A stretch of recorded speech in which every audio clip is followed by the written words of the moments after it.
కూర్చుందాం. దేవుని యొక్క వాక్యం చూసుకుందాం. పేతురు రాసినటువంటి మొదటి పత్రికలో నుండి 5వ అధ్యాయము. పేతురు రాసినటువంటి మొదటి పత్రిక 5వ అధ్యాయము 5వ వచనము 6వ వచనము నేను చదువుతాను. పేతురు రాసినటువంటి మొదటి పత్రిక 5వ అధ్యాయము 5వ వచనము 6వ వచనం నేను చదువుతాను. మీరు బైబిల్లో ఫాలో అవ్వండి. చిన్నలారా, మీరు పెద్దలకు లోబడి ఉండుడి. మీరందరూ ఎదుటివాని ఎడల దీన మనస్సును వస్త్రము ధరించుకొని మిమ్మను అలంకరించుకొనుడి. దేవుడు అహంకారులను ఎదిరించి దీనులకు కృపను అనుగ్రహించును. దేవుడు తగిన సమయమందు మిమ్మల్ని హెచ్చించున్నట్లు ఆయన బలిష్టమైన చేతి కింద దీన మనస్కులై ఉండుడి. గత కొన్ని వారముల నుండి మనము దేవునికి లోబడ్డం గురించి మన వాక్యభాన్ని మనం చూస్తున్నాం. యెషయా గ్రంథం 1వ అధ్యాయం 16వ వచనం మనం చూసినప్పుడు అక్కడ దేవుడు ఏం చెప్తాడంటే, మీరు సమ్మతించి నా మాట వినిన ఎడల భూమి యొక్క మంచి పదార్థములను మీరు అనుభవిస్తారు.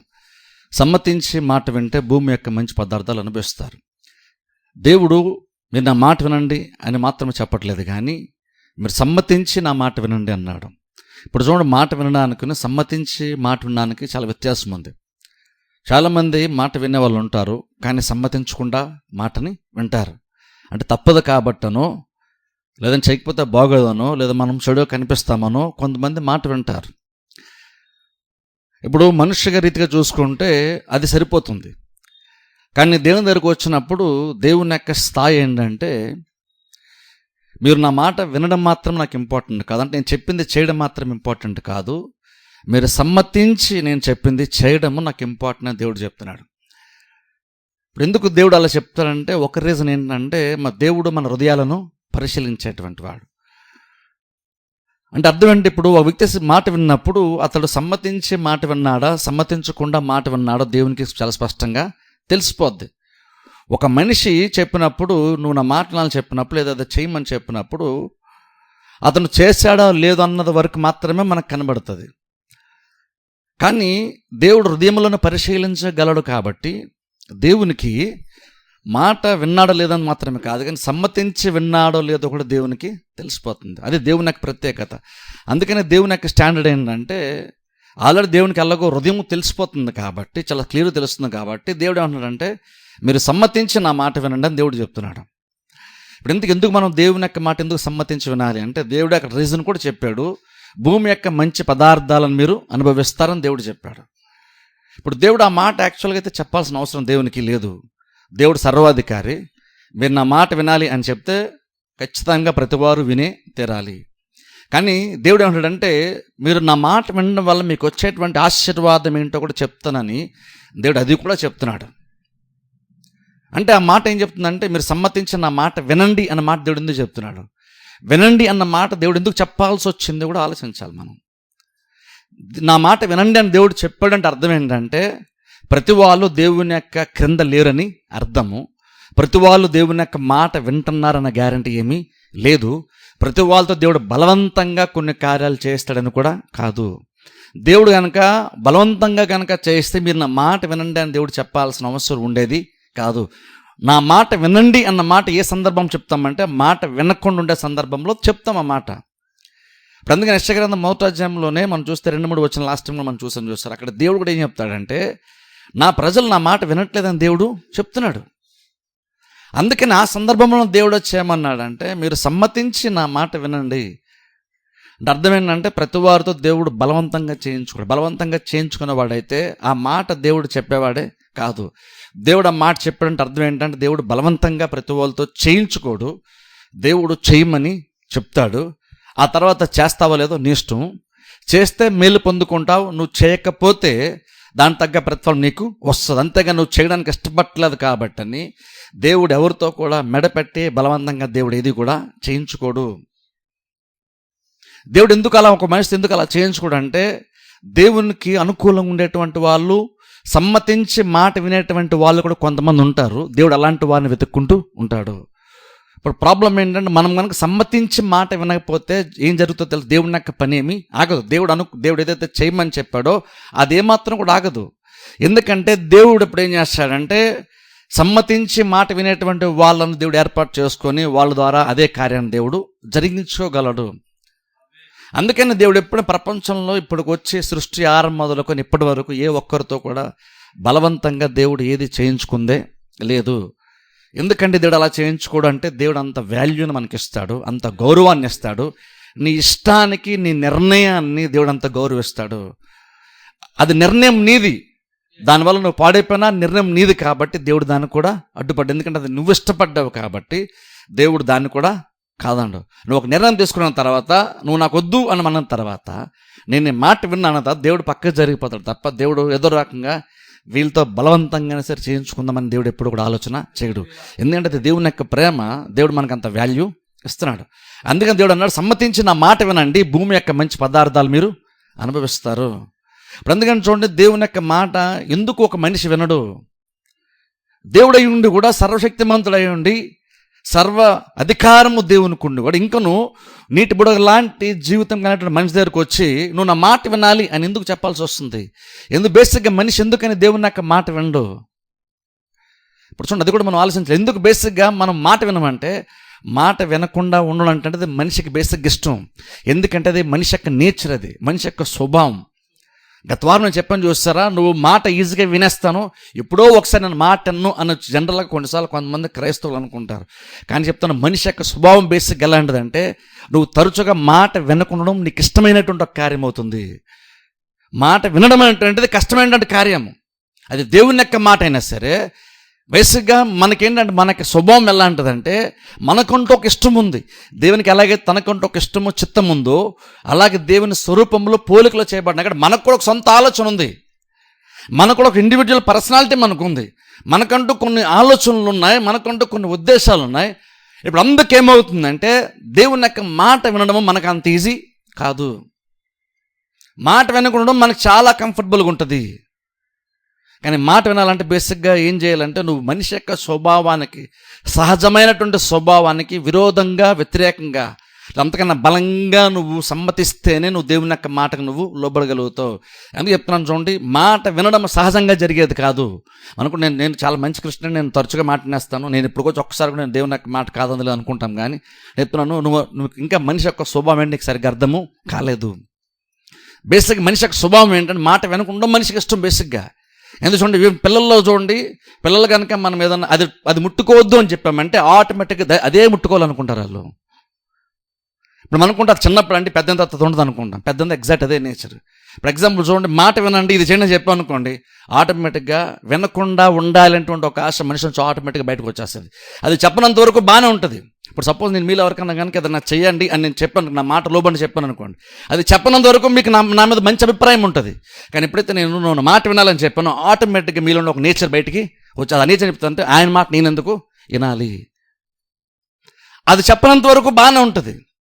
కానీ ఎప్పుడైతే నువ్వు నా కింద ఉండాలి, నేను చెప్పింది మీరు చెయ్యాలన్నాను అనుకోండి, ఆటోమేటిక్గా మనిషిలో ఒక నేచరు, ఒక స్వభావం ప్రతి వారిలో ఉంటుంది. ఎప్పుడైతే విధేయత చూపాల్సిన నిజమైన విధేయత కనపాల్సిన టైం వస్తుందో అప్పుడు ఆటోమేటిక్గా లోపల ఉండే నొరినెక్క స్వభావం బయటికి వచ్చేస్తుంటుంది. ఆ టైంలో రకరకాల ఆలోచనలతో రకరకాల రీజన్స్ చెప్పి ఎందుకు మాట వినాల్సిన అవసరం నాకు లేదన్న విషయాన్ని వివరణ ఇచ్చుకునే ప్రయత్నం మనం చేస్తూ ఉంటాం. అంటే అర్థం ఏంటంటే, నీలో ఉండేటువంటి వీక్నెస్ ఏంటో నువ్వు గుర్తించాలంటాను నేను.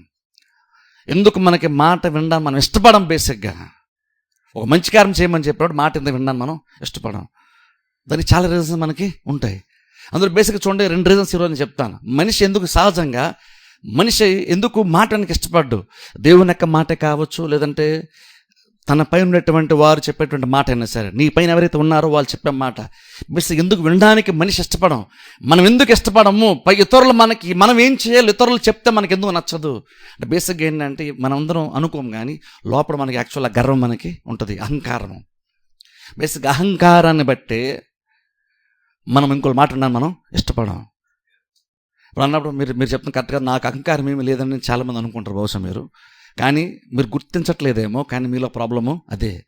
వినపడానికి మీరు వేరే రీజన్స్ చెప్తారేమో, కానీ వేరే రీజన్స్ యాక్చువల్గా కాదు. దేవుని యొక్క మాట అయినా సరే కావచ్చు, నీకంటే పైన ఉన్నటువంటి వారి యొక్క మాట అయినా సరే, బేసిక్ ఎందుకు వినమంటే మనలో ఉన్నటువంటి గర్వం అనేటువంటిది నువ్వు మాట వినకుండా నీకు అడ్డుపడతా ఉంటుంది. అహంకారం మనకి అడ్డుపడుతూ ఉంటుంది. అది బేసిక్ ఒక రీజన్ అవుతుంది. 2 రీజన్ ఏమవుతుంది అంటే భయం కూడా కారణం అవుతుంది. ఇప్పుడు భయం ఎందుకు కారణమవుతుంది అంటే, భయం అంటే బేసిక్ ఏ భయం అంటే మనుషులను బట్టి మనకు వచ్చే భయము, మనుషుల వల్ల కలిగేటువంటి భయము.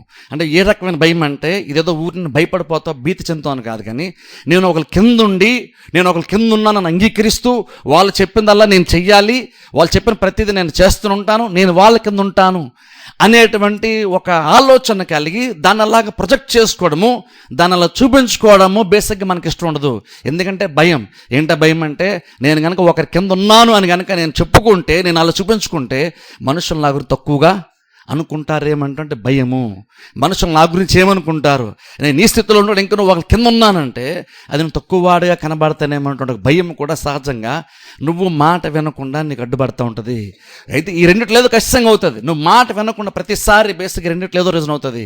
ఒకటి గర్వమైన అవుతుంది, లేదనుకుంటే మనుషులు నా గురించి ఏమనుకుంటారు నెగిటివ్గా కాదు, నా గురించి తక్కువగా అనుకుంటారేమో, నన్ను గురించి చీప్గా అనుకుంటారేమో, నేను తక్కువ అన్నేమో, అందుకని ఒకరి కింద నేను బతుకుతున్నాను అని మనుషులు అనుకుంటారేమో అనేటువంటి ఒక ఆలోచనతో బేసిక్గా మన పైవరకు మాట ఉండడానికి బేసిక్గా మనం ఇష్టపడం. మేజర్గా 2 రీజన్స్ ఉంటాయి. అయితే గర్వం అవుతుంది, లేదనుకుంటే భయం. కానీ మీకు తెలుసా ఈ 2 కూడా యాక్చువల్గా మనల్ని నాశనాన్ని చేస్తాయి. ఇక్కడ బైబిల్ చెప్తున్నటువంటి మాటలు ఒకసారి మరలా నేను చదువుతాను. యాక్చువల్ 5వ వచ్చిన మొదటి భాగం తర్వాత రాబోతున్న వాళ్ళు యాక్చువల్ ఎక్స్ప్లెయిన్ చేస్తాను. కానీ చూడండి, మీరందరూ ఎదుటివాని ఎడల దీన మనస్సు అనే వస్త్రము ధరించుకొని మిమ్మును అలంకరించుకోండి. ఇప్పుడు చూడండి, దీన మనస్సు అని వస్త్రం అలంకరించుకోండి. ఎదుట వ్యక్తి ఎడల నువ్వు దీన మనస్సు అని వస్త్రమును ధరించుకోమని బైబిల్ ఇక్కడ పేతురు చెప్తున్నాడు. ఎందుకు బేసిక్ అది చేసుకోకపోతే బేసిక్ అర్థం ఏంటంటే అన్నాడు. చూడండి అక్కడ 6వ వచనము, 5వ వచనం, దేవుడు అహంకారులను ఎదిరించి దీనులకు కృపనిస్తాడు. చూస్తారా? చూడండి అక్కడ దీనత్వమునకు అహంకారంగా ఉన్నటువంటి వ్యత్యాసం చూడండి. అక్కడ ఆపోజిట్ 2 కూడా. దేవుడు దీనులకు కృపనిస్తాడు, అహంకారులు ఎదిరిస్తాడు. దీన మనస్సు ఎందుకు ఎదుటివాని ఎడలంటే అర్థం ఏంటంటే నువ్వు ప్రతి వారి దగ్గర నిన్ను తగ్గించుకో అని దేవుడు చెప్తున్నాడు. నువ్వు తగ్గించుకో. యాక్చువల్ బైబిల్ కూడా తగ్గించుకోవడానికి కూడా ఒక అలంకరణ లాగా మాట్లాడుతుంది బైబిల్. చూడండి, జాగ్రత్తగా గమనించండి. లోకము కొన్ని కార్యాలను లోకము చూసి అర్థం చేసుకునే విధానం వేరు, మనుషులు చూసి అర్థం చేసుకునే విధానం వేరు. ఒక వ్యక్తి తగ్గించుకున్నాడంటే అంటే ఇంగ్లీష్లో మీక్నెస్ అంటారు. ఆ స్టేట్మెంట్ బాగుంటుంది. మీక్నెస్ ఈజ్ నాట్ వీక్నెస్ అంటారు. అంటే అర్థం ఏంటంటే నువ్వు ఓపికతో ఉన్నావంటే లేదా దీనత్వం కలిగి ఉన్నావంటే అదొక బలహీనత కాదు. నువ్వు ఓపికగా ఉన్నావంటే అది చేతకాంతనం యాక్చువల్గా కాదు. అది బైబిల్ చెప్తున్న మాట. కానీ లోకానికి ఎలా ఉంటుంది అంటే నువ్వు కొన్ని భరిస్తున్నావంటే, నువ్వు కొన్ని ఓర్చుకున్నావంటే నువ్వు చేతకానివాడివి అని లోకం అనుకుంటుంది. ఇప్పుడు ఎప్పుడైతే లోకం అలా అనుకుంటుంది ఆటోమేటిక్గా అంటే లోకం నన్ను చేతకాని వాడు అనుకోకూడదు, లోకం నన్ను తెలివిగలవాడిని అనుకోవాలి, లోకం నన్ను బలవంతుని అనుకోవాలి, లోకం నేను కూడా కొన్ని కార్యాలు చేయగల సమర్థత నాకుంది అనుకోవాలని మనం యాక్చువల్గా ఏం చేస్తామంటే మాట వినకుండా తిరుగుబాటు చేసి మనుషుల దగ్గర గొప్పగా అయిపోదామని అనుకుంటూ ఉంటాం. ఇప్పుడు చూడండి, అందుకని అహంకారం అంటే చాలా పెద్ద ప్రాబ్లం. దేనికంటే నువ్వు మాట బేసిక్ ఎందుకు విన్నావు అంటే అహంకారం బట్టి నువ్వు మాట వినవు. ఎక్కడో ఖచ్చితంగా నీకు తెలుసో తెలియకుండా ఖచ్చితంగా అహంకారం అంటుంటుంది నీలో అంతకంతకు పైకి లేస్తూ ఉంటుంది, బలపడుతూ ఉంటుంది. ఆ కారణాన్ని బట్టే బేసిక్గా మనం మాట వినం. అందుకని అక్కడ పై చెప్తున్నాడు చూడండి, పెద్దలకు లోబడండి అన్న మాట చెప్పినప్పుడు దేవుడు అహంకారాన్ని ఎదిరిస్తాడు. బేసిక్ ఎందుకు లోబడమంటే నీకు అహంకారం ఉంటే నువ్వు లోబడు. పెద్దవాళ్ళకు కూడా ఎందుకు లోబడము, పై వాళ్ళకి ఎందుకు లోబడమంటే నీలో అహంకారం ఉంటే లోబడం. బేసిక్ అవిధేయతకి రీజన్ ఏంటంటే బైబిల్ ఇది చెప్తుంది. ఇప్పుడు మనుషులంగా మనం బోల్డ్ చెప్పొచ్చు, ఎందుకు మాట వినమన్న దానికి మనం బోల్డ్ చెప్పొచ్చు. కానీ బైబిల్ బేస్ ఒకటి రీజన్ చెప్తుంది ఏంటంటే నీకు అహంకారం ఉంది కాబట్టి నువ్వు పెద్దవాళ్ళకి నువ్వు లోబడడానికి ఇష్టపడలేదు. అయితే బైబిల్ చెప్తున్న మాట ఏంటంటే ఎందుకు లోబడాలంటే నువ్వు లోబడకపోతే బైబిల్ చెప్తున్న మాట ఏంటంటే దేవుడు అహంకారులను ఎదిరించి దీనులకు దేవుడు కృపనిస్తాడు. ఏదైతే నాకంటూ ఒక గౌరవం ఉంది, నాకంటూ ఒక స్థాయి ఉంది అని నువ్వు అనుకొని దాన్ని చూసుకొని ఎప్పుడైతే నువ్వు అహంకారాన్ని ఫీల్ అయ్యి మాట వినే విషయానికి వచ్చేసరికి నువ్వు లోబడవో దేవుడు చెప్తున్న మాట ఏంటంటే నువ్వేదైతే దేన్ని బట్టి అయితే నువ్వు అహంకారంగా ఫీల్ అయ్యి మాట అంటలేదో దాన్ని దేవుడు లిటరల్గా తీసేస్తాడు. ఏమీ లేనటువంటి వాళ్ళకి దేవుడు కృపను అధికంగా ఇచ్చి నువ్వు దేన్ని బట్టి గర్వపడ్డా దాన్ని తీసుకెళ్ళి వేరే వాళ్ళకి దేవుడు ఇస్తాడట. దీనులకు కృపనిస్తాడు. దీనిలో కృప అంటే అర్థం ఏంటంటే కృప అంటే బేసిక్ ఏంటి, నీకు సామర్థ్యానికి మించినటువంటి ఒక శక్తి సామర్థ్యాన్ని దేవుడు వారికి ఇస్తాడు.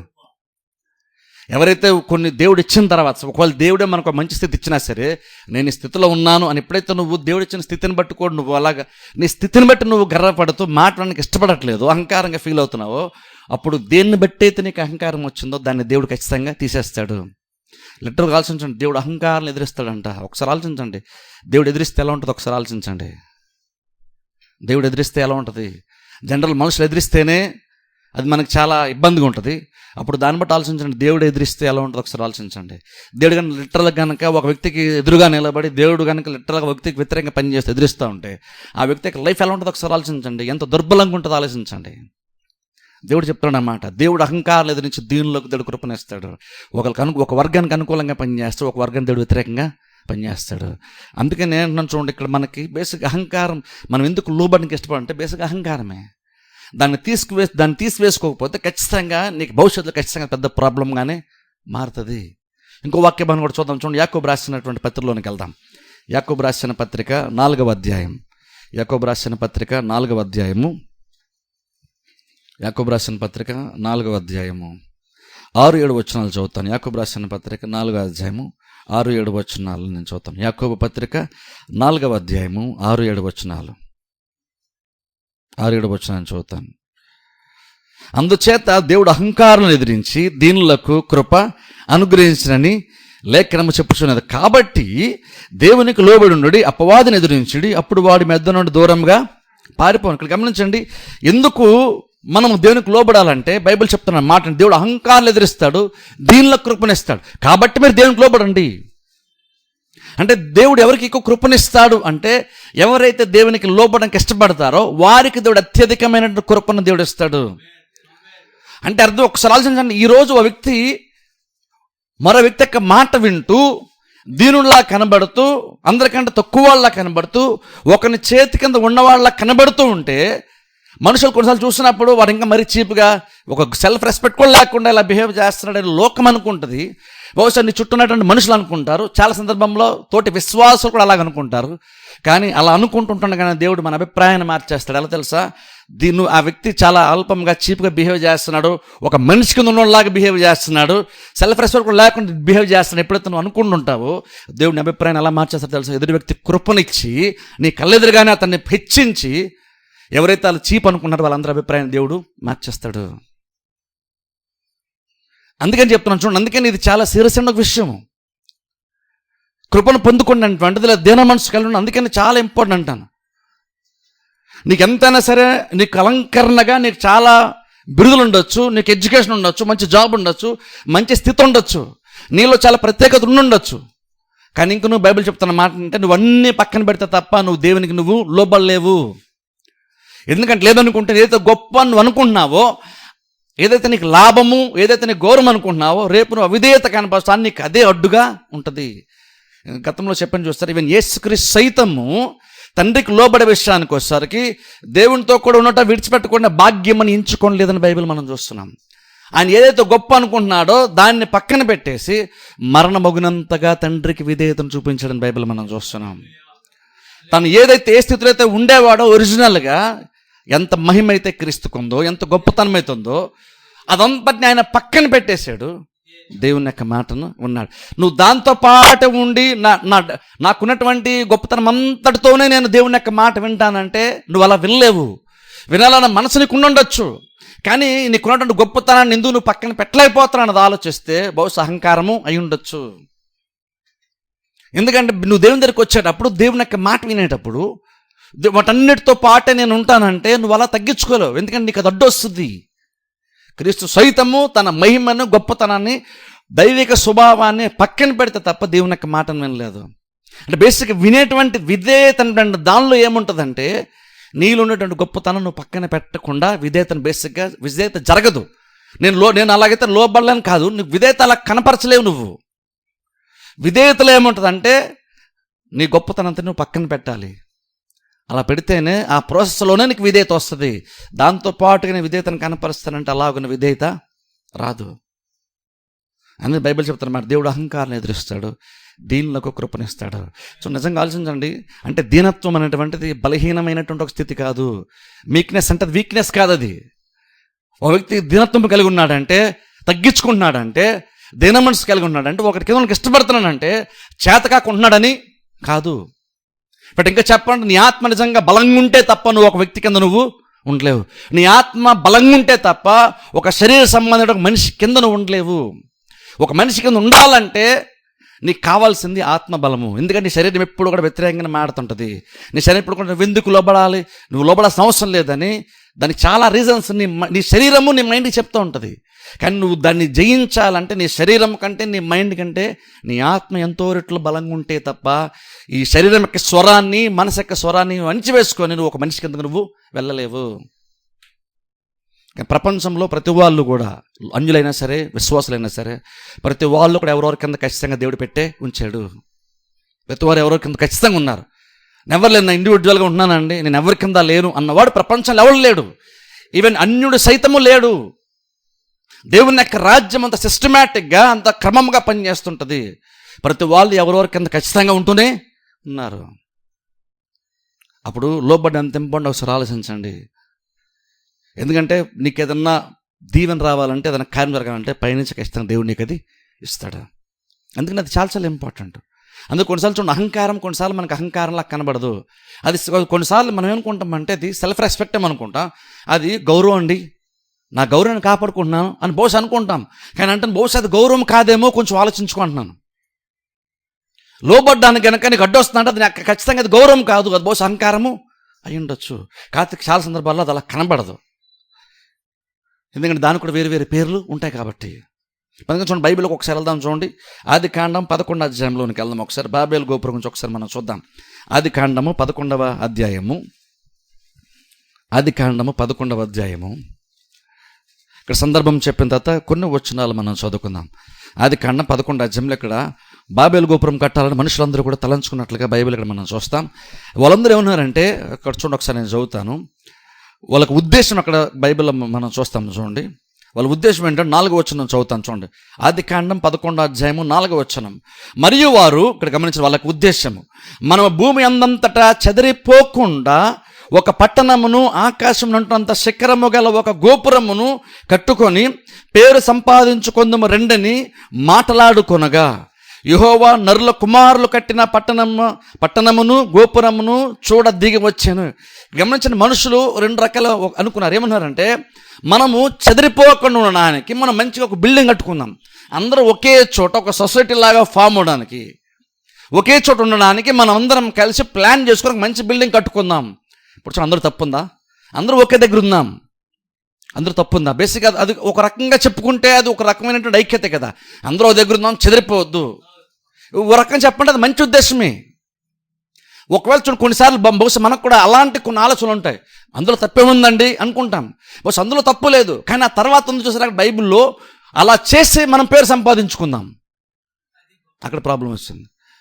ఇప్పుడు ఎప్పుడైతే పేరు సంపాదించుకుందాం అని అన్నారో అప్పుడు మనందరం ఒకే చోట ఉందాం, కలిసి ఉందాం అన్న దాంట్లో ప్రాబ్లం వస్తుంది. అందరూ ఒకే చోట ఉండడం పెద్ద ప్రాబ్లం కాదు, అదొక్కటే రీజన్ అయ్యి ఉంటాయి కనుక అది పెద్ద ప్రాబ్లం యాక్చువల్గా అయ్యి ఉండకపోవచ్చేమో బహుశా. కానీ ఇక్కడ మనం చెదిరిపోకున్నట్లు కట్టుకుందాం, ఓకే బాగానే ఉంది. దేవుడు కూడా దాన్ని తప్పు పట్టడమో బహుశా. కానీ ఆ తర్వాత వెంటనే వాళ్ళు ఏమన్నా తెలుసా, మనం అలా కట్టుకొని గొప్ప పేరు సంపాదించుకుందాం అంటే బేసిక్గా యూనిటీలో కూడా బహుశా అందరూ ఒకే చోట ఉండడంలో కూడా గొప్పతనము కోసము వాళ్ళు ప్రయత్నము చేస్తున్నారు. ఇప్పుడు చూడండి, ఎప్పుడైతే ఆ గొప్పతనము గురించి ఆలోచించి కొన్ని క్యారల్ను స్టార్ట్ చేస్తావు, అందులో బహుశా బ్యానర్ చెప్పుకోవడానికి బోర్డు లేబుల్ ఏమవుతుందంటే మేము అందరూ ఒక దగ్గర ఉన్నామని చెదిరిపోకుండా ఉండడానికండి అని నువ్వు బహుశా బోర్డు పెట్టచ్చు. కానీ ఇంటర్నల్గా లోపల మాత్రము పేరు సంపాదించుకుందాము. పేరు సంపాదన అర్థం ఏంటి? బేసిక్గా గొప్పగా ఉందాము, గొప్పగా కనబడదాము. ఒకసారి ఆలోచించి, నిజంగా చాలా సందర్భాలు మనకు కూడా అలాగే అనిపిస్తుంది, గొప్పగా కనబడదామని అనిపిస్తుంది. అంటే నిజంగా ఒకసారి ఆలోచించండి, గొప్పగా ఎందుకు కనబడాలి? మనం ఎలా ఉన్నా అలా కనబడి సరిపోద్దు కదా, గొప్పగా ఎందుకు కనబడాలి? గొప్పగా అంటే అర్థం ఏంటంటే నువ్వు ఉన్నటువంటి స్థితి కంటే ఇంకా కొంచెం నేను గొప్ప అనే ఇంప్రెషన్ని మనుషులు కలిగించడం, అది గొప్పగా ఉండడం. నువ్వు యాక్చువల్ ఒరిజినల్ నువ్వు ఏ స్థితిలో ఉన్నావు అంతకంటే గొప్పగా ఉండడం గురించి ఆలోచన చేస్తున్నాం. అంటే నువ్వు యాక్చువల్ నువ్వు ఎలా ఉండవు అలా ఉండకుండా ఇంకొంచెం ఎక్కువ గొప్పతనం ఎందుకు కోరుకుంటున్నావు? నువ్వు వెళ్ళిన ప్రతి చోట అందరూ నేను స్పెషల్గా చూడాలని ఎందుకు అనుకుంటున్నావు? అందరూ నేను గౌరవించాలని ఎందుకు అనుకుంటున్నావు? అందరూ నేను రికగ్నైజ్ చేయాలని ఎందుకు అనుకుంటున్నావు? అంత అవసరం బేసిక్గా మనకి ఏంటి?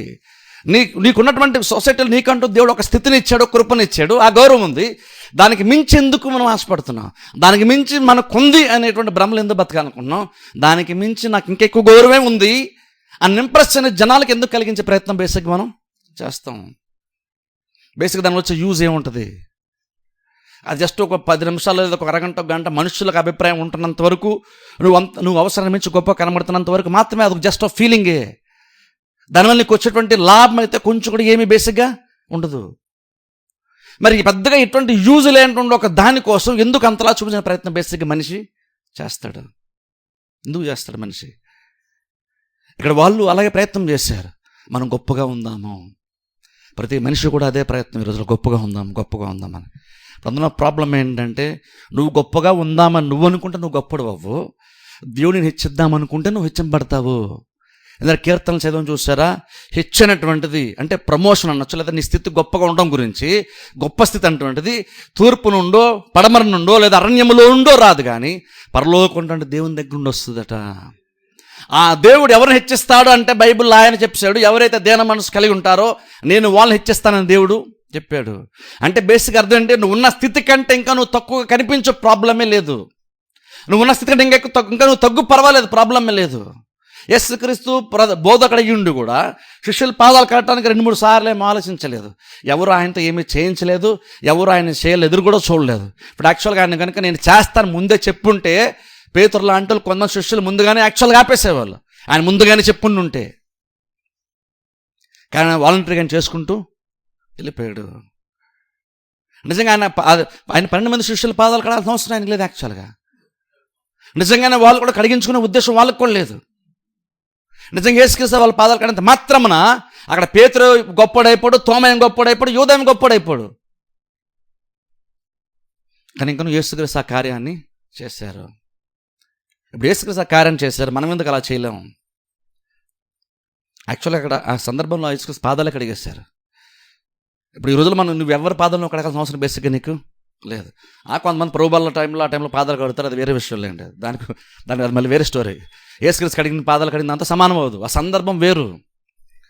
చర్చిలో మనం పాదాలు కడుగుతాం బహుశా, అప్పుడు ఎందుకని నువ్వు పాదాలు కడిగితే నువ్వు గొప్పడు అవుతావు, అందరి ముందు నువ్వు కడుగుతున్నావు కాబట్టి. పాదాలు కడగటం కన్నా లోతైనటువంటి బలమైన కార్యం మరొకటి ఉంది. యేసుక్రీస్తు పాదాలు కడిగినప్పుడు జస్ట్ ఒక షో లాగా ఆ కార్యాన్ని చేయలేదు. అక్కడ నిజంగా ఆ రోజులో వాళ్ళ పాదాలకు ధూళి ఉంటుంది. ఇంట్లోకి వెళ్ళినప్పుడు పాదాలు కడుక్కుని వెళ్తారు. పాదాలు కడగడానికి ఒక దాసుడో పనివాడో బానిస ఎవరో ఒకరు గుమ్మం దగ్గర వెయిట్ చేస్తుంటారు, వాళ్ళు చేస్తారు ఆ పని. ఇప్పుడు ఒక బానిస ఒక దాసుడు చేసేటువంటి పని సడన్గా ప్రధాన బోధకుడు చేస్తున్నాడు, వాళ్ళ కింద ఉన్నటువంటి పాదాలు కడుగుతున్నాడు. నేను అదొక ఆత్మ సంబంధమైన సందర్భంలో చేసినటువంటి కార్యం కాదు, ఒక భౌతికమైనటువంటి సందర్భంలో చేసినటువంటి కార్యము. అంటే నువ్వు చర్చలకు వచ్చి ఎక్కడ నువ్వు చేసేది కాదు దీనత్వము, నువ్వు బయటికి వెళ్ళినప్పుడు నువ్వు చూపించు. ఆయన ఎప్పుడు ఆయన ఆత్మ సంబంధమైనటువంటి వాతావరణంలో ఆ పని చేయలేదు. ఆయన ఒక సాధారణమైన సందర్భం వచ్చినప్పుడు ఎవరో ఒకరు చేయాలి, నేను కాదు. పేతురు బహుశా అనుకుంటా నేను కాదు, వేరే ఇంకెవరైనా చేయాలి. ఎందుకంటే నేను శిష్యులందరూ నేనే స్పెషల్, నేనే నీళ్ళ మీద నడిచాను, లేదా నేనే కొన్ని కార్యాలు చేశాను. యేసుక్రీస్తు నిజంగా ఆయన ఎవరంటువంటిది నేనే పరిశుద్ధాత్మ ద్వారా నేనే ఆ విషయాన్ని బయలుపరిచాను. నేను సంథింగ్ స్పెషల్ కాబట్టి వేరే ఎవరైనా చేస్తే చేయాలి, నేను కాదు. బహుశా అలా ప్రతి వాళ్ళు అనుకున్నారేమో, అందుకని ఒక్కరు కూడా ముందుకి రాలేదు. ఎవరెవరో పని చేయాలి, కానీ 12 మంది కూడా సైలెంట్గా కూర్చున్నారు. ఇది మంద కాదు అన్నట్టుగా ఉన్నారు. అది చేయాలన్నట్టు చేయాలి. ఎవరు చేయాలి? దాసులు బానిసలు ఎవరు చేయాలనుకుని సైలెంట్గా కూర్చున్నారు. యేసుక్రీస్తు పై వస్త్రాన్ని తీసివేసి నడుం కట్టుకొని పాదాలు కడిగేశారు. ఆ సందర్భం డిమాండ్ చేసినప్పుడు ఆటోమేటిక్గా చేసేసారు ఆయన. అక్కడ సందర్భం ఉంది కాబట్టి. ఎందుకంటే అక్కడ పని అవ్వాలి. ఆ పని అవ్వడానికి నా ప్రత్యేకత, నేను బోధకుని కాబట్టి నేను ఇలా చేస్తాను, బాగోదు, చీపుగా ఉంటుంది అని యేసుక్రీస్తు ఆ రోజున అనుకోలేదు. అది దీనత్వం. ఒక పని చేయడానికి, ఒక అవసరం తీరడానికి, మరొకరికి పరిచర్య చేయడానికి మనల్ని మనం తగ్గించుకుంటాం, ఇంకోళ్ళకి సర్వీస్ చేయడానికి. బేసిక్ క్రిస్టియానిటీలో సర్వీస్ అనేది చాలా ఇంపార్టెంట్. ఎంతసేపు నేను నా కోసం బతుకుతానంటే అసలు బేసిక్గా అది క్రిస్టియన్ లైఫే కాదు. బేసిక్ క్రిస్టియన్ లైఫ్ ఏంటంటే ఇంకోళ్ళకి సర్వీస్ చేయడం క్రిస్టియన్ లైఫ్. నేను నా కోసం, నా కుటుంబం కోసం బతుకుతానంటే బేసిక్గా నువ్వు క్రిస్టియన్ కూడా బతుకు సరిగ్గా యాక్చువల్గా ఇంకా సరిగ్గా లైఫ్ నువ్వు స్టార్ట్ చేయలేదని అర్థం. ఎందుకంటే బేసిక్ క్రిస్టియానిటీలో ఏముంటుందంటే అది సెల్ఫ్ సర్వీస్ ఉంటుంది, ఇతరులకు సర్వీస్ చేయడం ఉంటుంది. ఒకప్పుడు క్రిస్టియానిటీ అలా ఉండేది. ఫారినర్స్ ఇండియాకి వచ్చినప్పుడు వాళ్ళు అలా సర్వీస్ ఓరియంటెడ్గా వాళ్ళు వచ్చారు. వాళ్ళ మోటివ్ అంతా కూడా గొప్పలు అవడం, మనం మిషనరీలు అయిపోద్దాము, మన కోసం విగ్రహాలు కట్టేయాలి, మన కోసం చరిత్ర చెప్పుకోవాలి అనుకొని వాళ్ళు ఇక్కడికి రాలేదు. వాళ్ళ సొంత రాజ్యాన్ని, కుటుంబాన్ని, అక్కున్నటువంటి మంచి మంచి వస్తువులను వదిలేసి ఇండియాకి ఎందుకు వచ్చారు? అప్పుడు ఇండియా చాలా దయనీయ పరిస్థితులు ఉన్నప్పుడు ఎందుకు వచ్చారు? ఎందుకు సర్వీస్ చేశారు? భాష ఎందుకు నేర్చుకున్నారు? వీళ్ళందరికీ హాస్పిటల్ ఎందుకు కట్టారు? స్కూల్ ఎందుకు ఎడ్యుకేషన్, ఆ సర్వీస్ అంతా ఎందుకు చేశారు వాళ్ళు? ఎందుకు చేశారంటే బేసిక్ క్రిస్టియన్టీలో ఉన్నటువంటి లక్షణం అది.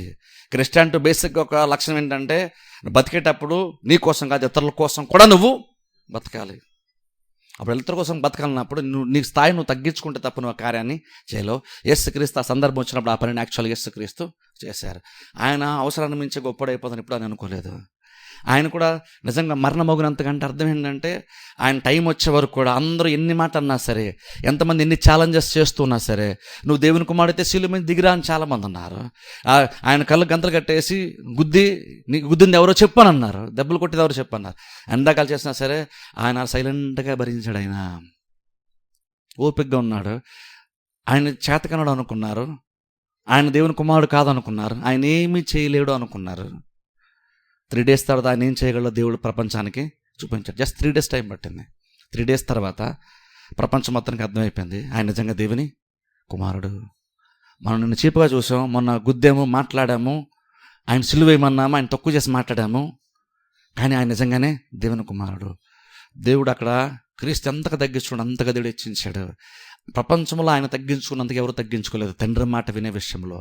అందుకని అందరికంటే గొప్ప నామము క్రీస్తుకి ఆయన ఇచ్చాడు. అదేం చెప్తుందంటే తగ్గించుకున్నవాడు ఎప్పుడు అలా తగ్గింపబడడు, తగ్గించుకున్నవాడు హెచ్చించబడతాడు. అంటే ఆ తగ్గించుకునే టైంలో అందరూ నీ గురించి రకరకాలుగా మాడుకుంటారు. దానికి కూడా నువ్వు రెడీ అయిపోవాలి, దాన్ని కూడా భరించగలిగేది ఉండాలి. అంతే మనుషుల్ని ఇంప్రెస్ చేయాలని ఎప్పుడైతే నువ్వు అనుకుంటావో బేసి అర్థం ఏంటంటే అప్పుడు నువ్వు కొన్ని కార్యాలు చేయాలని తెలుసుంటూ కూడా నువ్వు చేయవు. నువ్వు చేయనప్పుడు ఖచ్చితంగా ఉన్న స్థితి కంటే ఇంకా నీకు తగ్గిపోద్ది. ఇక్కడ బాబెల్ గోపురం కట్టేటప్పుడు వాళ్ళు అదంటున్నారు, మనకు పేరు సంపాదించుకుందాము అనుకున్నారు. చాలా బలమైన ఉద్దేశంతో వాళ్ళు ఉన్నారు. వాళ్ళ పర్పస్ అందరికీ ఒకే ఆలోచన. బైబిల్ చెప్తున్న మాట అందరికీ దేవుడు కూడా అనుకున్నాడు, అందరికి ఒకటే భాష, ఒకటే అండర్స్టాండింగ్. కాబట్టి వాళ్ళు తలపెట్టినటువంటిది వాళ్ళకి ఆటంకం ఏది కూడా ఉండదని దేవుడే స్వయంగా చెప్పేశాడు. ఆ తర్వాత దేవుడు వచ్చాడు, దిగాడు, భూమి మీదకి వచ్చాడు, దిగి వారి భాషలు తారుమారు చేసిన బైబిల్ మనం చూస్తున్నాం. భాషలు తారుమారు చేసి ఏం జరిగింది తెలుసా? వాళ్ళు నిజంగా ఏ ఉద్దేశంతో అయితే దాన్ని స్టార్ట్ చేశారో 100% ఉద్దేశం ఫెయిల్ అయిపోయింది తెలుసా మీకు? వాళ్ళు చెదిరిపోకూడదు అనుకున్నారు, వాళ్ళు చెదిరిపోయారు. దేవుడు వచ్చిన తర్వాత మనందరం ఒకే చోట ఉన్నాము, ఒకే అండర్స్టాండింగ్తో ఉన్నాం, మనందరం ప్లాన్ చేసుకున్నాం, పక్కా ప్లాన్ చేస్తాం. నువ్వేం చేయాలి, నేనేం చేయాలి, వాళ్ళేం చేయాలి, అంతా మనం పక్కా ప్లాన్ చేసుకున్నాం. మనందరం గొప్పగా ఉందాం, నువ్వు ఈ పని చేయి, నువ్వు ఆ పని చేయి, నేను ఈ పని చేస్తాను. మనందరం గొప్పగా కనబడదాం, మనందరం గొప్ప కనబడడం, నువ్వు ఆ పని చేయి, నేను ఈ పని చేస్తాను. అందరూ ఒకటే మాట అంటున్నారు గొప్పతనం విషయంలో. కానీ ప్రాబ్లం ఏంటో తెలుసా? ఆ పర్పస్ కూడా ఫెయిల్ అయిపోయింది తెలుసా? వాళ్ళు గొప్పగా ఉండాలన్నప్పుడు దేవుడు మొత్తం చెదరగొట్టేసి స్టార్ట్ చేసేటప్పుడేమో అందరి మాట విన్నారు. మీకు తెలుసా? వాళ్ళ భాష ఒకటే, అండర్స్టాండింగ్ ఒకటి. అంటే అర్థం ఏంటంటే దేవుడు రాకమునుపు వరకు, దేవుడు ఆ టైం వచ్చి జడ్జిమెంట్ ఉన్నంత వరకు నీ మాట నేను విన్నాను, నా మాట నువ్వు విన్నావు, మన ఇద్దరి మాట వేరే వాళ్ళు కూడా విన్నారు. ఎందుకని మన ఉద్దేశం ఒకటే. ఎందుకు మాట అన్నాము అంటే మనందరం గొప్పగా కనబడదాం. గొప్పగా కనబడడం కోసం నేను మాట విన్నాను, నువ్వు నా మాట విన్నావు, మనందరం ఒకరి మాట ఒకరు విన్నాం గొప్పగా కనబడడం కోసం. కానీ తీరా దేవుడు వచ్చేసి వాళ్ళ సిచ్యువేషన్లో వేలు పెట్టు టైం వచ్చినప్పుడు దేవుడు జడ్జిమెంట్ ఇచ్చిన టైం వచ్చేసరికి ఏమైంది తెలుసా? ఇప్పుడు నీ మాట నేను వింటాను, నా మాట నువ్వు వింటలేదు. ఇప్పుడు మన ఇద్దరి మాట వేరే వాళ్ళు వింటలేదు. వాళ్ళు ఏ ఉద్దేశంతో స్టార్ట్ చేసి ఎగ్జాక్ట్ అదే ఫెయిల్ అయింది. అహంకారం ఉండే ప్రాబ్లం అదే తెలుసా? అహంకారం ఉన్నట్టు 10 మంది కూడి గొప్ప కనబడడం కార్యం స్టార్ట్ చేయొచ్చు. కానీ ప్రతి వారిలో అహంకారం అంటూ ఉన్నప్పుడు మూమెంట్లో ప్రాసెస్లు ఏమవుతుందో తెలుసా?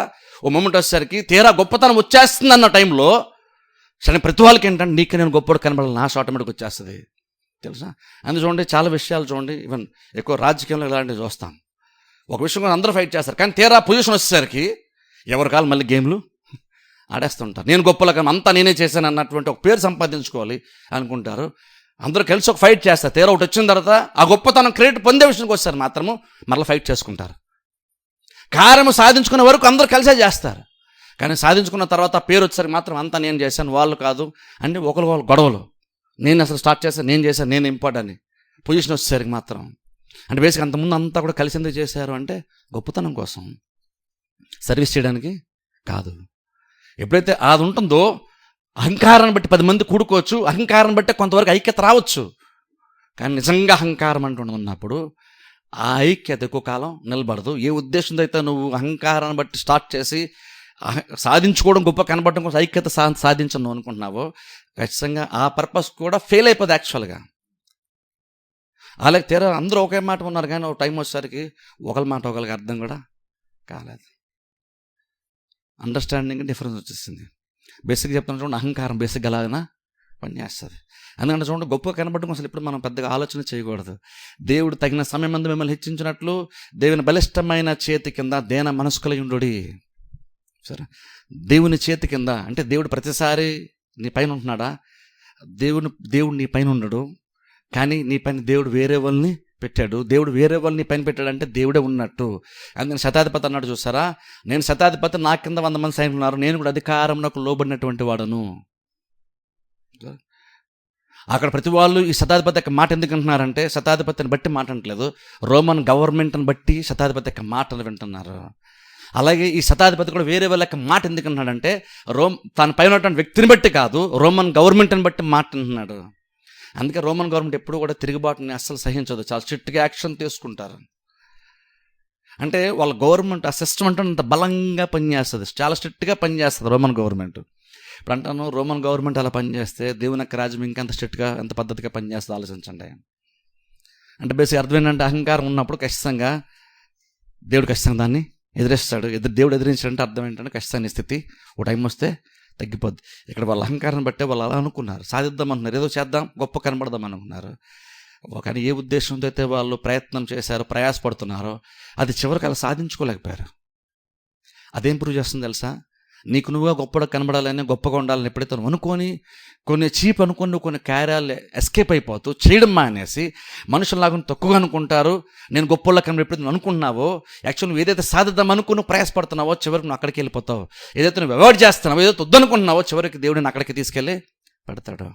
అది నీ గొప్పతనం ఉండి కూడా నా గొప్పతనం అంతా దేవుడు ఇచ్చింది, ఒకప్పుడు నాకు అదేమి లేదు, ఏముందిలే అనుకోని కానీ తగ్గించుకున్నావు అనుకో, ఉన్న స్థితి కంటే దేవుడు ఇంకో గొప్ప స్థితిని దేవుడు మనకి బేసిక్గా ఇస్తాడు. అందుకని ఇప్పుడు కూడా మనం అవసరం ఇచ్చి గొప్ప వాళ్ళ కనబడాలి ఎప్పుడు అనుకోకండి. నీ గొప్పతనం యాక్చువల్గా దేవుడిగా నిజంగా ఇచ్చుంటే నీ గొప్పతనం నీకే ఉంటుంది. కానీ దేవుడు నీ గొప్ప చేయడం వేరు, దేవుడు ఇచ్చిన గొప్పతనం గురించి నువ్వు గొప్పగా చెప్పుకోవడం వేరు. అందుకని దేవుడు చేసిన మేలుని ఎప్పుడు కూడా మర్చిపోద్దని బైబిల్ చెప్తుంది. ఈరోజు నువ్వు గొప్పగా ఉన్నావంటే నువ్వు ఎప్పుడు కూడా వెనక్కి వెళ్ళి దేవుడు చేసిన మేలుని ఎప్పుడు జ్ఞాపకం చేసుకుంటూనే ఉండాలి. అలా జ్ఞాపకం చేసుకొని మనం ఎక్కడి నుంచి వచ్చాము, ఒకప్పుడు మన స్థితి ఏంటి, దేవుడు ఏ స్థితిలో మనం మొరపెడితే దేవుడు మనకి గొప్ప స్థితి ఇచ్చాడు అర్థం చేసుకున్నాం అనుకోండి, నీకు బేసిక్ అహంకారం పెద్ద ప్రాబ్లమే అవ్వదు. కానీ ప్రాబ్లం ఏంటంటే మనకు కొంత గొప్పతనం వచ్చిన తర్వాత మనకంటూ ఒక ఇది వస్తుంది అనుకుంటాం, ఇంక దాన్ని చూపించుకుంటూ దానికంటే ఎక్కువగా చూపించే ప్రయత్నం మనం చేస్తాం. ప్రాబ్లం ఏంటంటే నువ్వు అలా చూపించుకోవడం కోసమే నువ్వు దేవుని యొక్క మాటను కాదనేస్తున్నావు. అక్కడ ప్రాబ్లం ఖచ్చితంగా వచ్చేస్తుంది. వేరే వాక్యం మనం చూద్దాం. చూడండి, సమూయేలు గ్రంథంలోనికి వెళ్దాం. ఇక్కడ సమూయేలుని ఎగ్జాంపుల్గా, సౌలుని ఎగ్జాంపుల్గా మనం చూద్దాం. మొదటి సమూయేలు గ్రంథం 15వ అధ్యాయము. మొదటి సమూయేలు గ్రంథము 15వ అధ్యాయము. మొదటి సమూయేలు గ్రంథం 15వ అధ్యాయం. ఇక్కడ సందర్భం మరన్ని ఎక్స్ప్లెయిన్ చేస్తే నా తర్వాత కొన్ని వాక్య భాగాలు మనం చదువుకుందాం. ఇక్కడ దేవుడు సమూయేలు యాజకుడిగా లేదా ప్రవక్తగా ఉన్న టైంలో ఇజ్రాయెల్ ప్రజలకు మొట్టమొదటి రాజు అయినటువంటి సౌలు, ఆ సౌలును కూడా దేవుడు యాక్చువల్గా ఏర్పాటు చేసుకున్నాడు. సౌలును దేవుడు రాజుగా అభిషేకించాడు. ప్రజలకు రాజుగా ఉండి ప్రజలను పరిపాలించడానికి దేవుడు సౌలును ఏర్పాటు చేసుకున్నాడు. ఓ మొమెంట్ వచ్చినప్పుడు దేవుడు ఏం చెప్పాడంటే సమూయేలు ద్వారా దేవుడు చెప్పాడు. జాగ్రత్తగా గమనించండి, సమూయేలు ద్వారా దేవుడు చెప్పాడు. ఏం చెప్పాడంటే నువ్వు వెళ్ళి అమాలేకుల మీదకి యుద్ధాన్ని నువ్వు యుద్ధాన్ని వెళ్ళినప్పుడు ఒక విషయం జాగ్రత్త గుర్తుపెట్టుకో, నువ్వు సమస్తాన్ని నువ్వు నిర్మూలం చేసి వచ్చేయాలి. నువ్వు సమస్తాన్ని నిర్మూలం చేసి వచ్చేయాలి, దేన్ని నువ్వు వదలొద్దు. దేవుడు నువ్వు సమస్తాన్ని నిర్మూలం చేయండి చాలా స్పెసిఫిక్గా చెప్తాడు. పిల్లలే కానీ అందరినీ నువ్వు నిర్మూలం చేసి అన్నాడు. అందరు నిర్మూలం చేసని దేవుడు చెప్పాడు. ఇప్పుడు చాలామంది అనుకుంటారు అది అన్యాయం కదండి, చిన్న చిన్న పిల్లలను కూడా దేవుడు నిర్మూలం చేసామని చెప్తున్నాడు, పశువులు కూడా నిర్మూలం చేసామని దేవుడు చెప్తున్నాడు, ఇది ఎంతవరకు కరెక్ట్ అండి అని లోకము బైబిల్ క్వశ్చన్ చేస్తుంటుంది. మీ దేవుడు ఇలాగ అందరినీ చిన్నపిల్లలు కూడా చంపేమని అడిగటండి. కానీ దేవుడు చెప్పాడంటే దానికి బలమైనటువంటి కారణం ఖచ్చితంగా ఉంటుంది. దేవుడు ఎవరిని ఊరినే అణిచివేసింది లేదు, ఊరినే తీర్పు తీర్చింది యాక్చువల్గా బైబిల్ లేదు. తండ్రిని అర్థం చేసుకోవాలంటే కుమారుని చూస్తే మనకు అర్థమైపోద్ది. యేసుక్రీస్తు ఊరికి ఎవరిని తీర్పు తీర్చి ఎవరిని ఊరిని అణచివేసింది లేదు, ఎవరిని ఇబ్బంది పెట్టింది యాక్చువల్గా యేసుక్రీస్తు అయితే చేయలేదు. యేసుక్రీస్తు చేయలేదంటే ఖచ్చితంగా తండ్రి కూడా ఆ పనిని యాక్చువల్గా చేయట్లేదు. ఒకవేళ అలా చేస్తున్నాడు అనిపిస్తే అది దేవుడు ఏదో వాళ్ళంటే నచ్చక లేదంటే కారణం లేకుండా వాళ్ళు అణచివేస్తాడని కాదు, దాని వెనకాల దేవునికి ఏదో రీజను ఉంటుంది. దేవుడు యాక్చువల్గా మీరు ఇక్కడ మొదట్లో కనుక మొదటి 5-6 వచనాల మీద చదివితే కనుక మన టైంలో కూడా చదువుతుందండి, చదివితే కనుక అక్కడ దేవుడు కూడా ఎందుకు చంపాలో కూడా చెప్తాడు వాళ్ళని. ఎందుకని దేవుడు చెప్తాడంటే మీరు ఐగుప్తులో బయటకు వస్తున్నప్పుడు, ఇజ్రాయెల్ ప్రజలను ఐగుప్తులో బయట రప్పించినప్పుడు, దారిలో వీళ్ళు వస్తున్నప్పుడు ఇదే అమాలేకులు ఇదే ఇజ్రాయెల్ ప్రజలను చాలా ఇబ్బందికి గురి చేస్తారని దేవుడు చెప్తాడు అక్కడ. అంటే బేసిక్ ఇప్పుడు అర్థం ఏంటి, వీళ్ళందరూ నిర్మూలించి అన్నప్పుడు అది ఊరికే దేవుడు పగ తీర్చుకున్నాడని కాదు, దేవుడు న్యాయ తీర్పు తీరుస్తున్నాడు. దేవుడు అక్కడ న్యాయ తీర్పు తీరుస్తున్నాడు. జడ్జి ఒక వ్యక్తికి డెత్ సెంటెన్స్ ఇచ్చాడంటే, మరణశిక్ష విధించాడంటే జడ్జి కోపం వచ్చింది కాబట్టి విధించాడని కాదు, అందులో ఆ తీర్పులో న్యాయం ఉంది. అలా తీర్పు తీర్చకపోతే అన్యాయం అవుతుంది. ఒక వ్యక్తి భయంకరమైన కార్యాలు చేశాడు అనుకోండి, దేశద్రోహమో లేదా చాలా మందిని చంపేసో మర్డర్స్ ఏవో చేస్తున్నాడు అనుకోండి, ఒకళ్ళు సీరియల్ కిల్లర్ లా అంటాడు, చాలా మందిని చంపేసో లేదా దేశద్రోహం అయి ఉంటే ఖచ్చితంగా ఆ జడ్జు న్యాయ తీర్పు తీరుస్తాడు. అది న్యాయ తీర్పు, అది యాక్చువల్గా కరెక్ట్. అది కొంతమందికి నచ్చకపోవచ్చేమో, కానీ ఖచ్చితంగా ఆ తీర్పులో న్యాయము ఉంది. ఆ జడ్జి తీర్పు తీర్చాడు. ఆ తీర్పు వినడానికి అన్యాయం అనిపించవచ్చు, కానీ అందులో న్యాయం ఉంది. న్యాయము ఉంది. ఇంకా యాక్చువల్ ఇంకా మరణశిక్ష విధించకపోతే అన్యాయం అవుతుంది, ఆ జడ్జి అన్యాయస్తుడు అవుతాడు. అందుకని కొన్నిసార్లు జడ్జెస్ అలా తీర్పు తీరుస్తారు. ఇప్పుడు దేవుడు ఇక్కడ అలాగా అందుకే చెప్తున్నాడు, వీళ్ళు బయటకు వచ్చేటప్పుడు, ఇజ్రాయెల్ ప్రజలు బయటకు వచ్చేటప్పుడు ఇజ్రాయెల్ ప్రజలను చాలా ఇబ్బంది పెట్టారు వీళ్ళు, అందుకనే నువ్వు సమస్తాన్ని నిర్మూలము చేసేయాలి అని దేవుడు సమూయేలు చెప్తే, సమూయేలు వెళ్ళి అదే విషయాన్ని సౌలు రాజు అనేటువంటి సౌలుకి వెళ్ళే విషయాన్ని చెప్పాడు. సౌలు అనుకున్నాడు సరే ప్రభు సరే అని చెప్పేసి సమూయేలు చెప్పిన మాటను బట్టి వెళ్ళాడు. వీళ్ళు యుద్ధం చేశాడు. దేవుడు అద్భుత రీతిగా యుద్ధంలో విజయాన్ని కూడా ఇచ్చాడు. ఇప్పుడు అక్కడ ప్రాసెస్ ఏంటంటే, యుద్ధంలో విజయం సంపాదించిన తర్వాత సమూయేలు అంటే యాజకుడు రావాలి, వచ్చి అప్రూవ్ చేయాలి అక్కడ. అంటే బేసిక్ ఏంటంటే ఆమోదముద్ర వేయాలి. సమూయేలు వచ్చి ఓకే అన్ని చెక్ చేసి ఓకే సమూయేలు బాగానే, సౌలు నువ్వు బాగానే అంతా చేసేవన్నీ ఒక సర్టిఫికేట్ లాగా ఇవ్వాలి సమూయేలు. ఇప్పుడు సమూయేలు వచ్చాడు. యాక్చువల్గా మీకు తెలుసా, సమూయేలు యాక్చువల్గా ఇక్కడికి సౌలు దగ్గర రాకమునిపే, ఎప్పుడైతే సౌలు అగాగు రాజుని, అంటే అమాలేకుల రాజు అగాగు అనేటువంటి రాజు, ఆ రాజును తీసుకొస్తాడు. మరికొన్ని బలిసినటువంటి కురువినటువంటి కొన్ని పశువులను కూడా తీసుకొస్తాడు. దేవుడు అన్ని నిర్మూలం చేయమన్నాడు. దేవుడు చాలా క్లియర్గా చెప్పేశాడు, సమస్తాన్ని ఏది వదలొద్దు అన్ని నిర్మూలం చేశాయని దేవుడు చెప్పాడు. చాలా క్లియర్గా చెప్పాడు. సౌలు కూడా చాలా క్లారిటీ ఉంది దేవుడు ఏం చెప్పాడు. కానీ మధ్యలో దేవుని యొక్క మాట లోబడే విషయంలో మధ్యలో సొంత జ్ఞానాన్ని యూస్ చేశాడు. సొంత జ్ఞానాన్ని యూస్ చేసి అగాగు రాజుని, అలా కొన్ని బలిసినటువంటి అంటే బాగా ఉన్నటువంటి మంచి ఆరోగ్యంగా ఉన్నటువంటి పశువులను కూడా కొన్నిటిని దాచి తీసుకుని వచ్చాడు.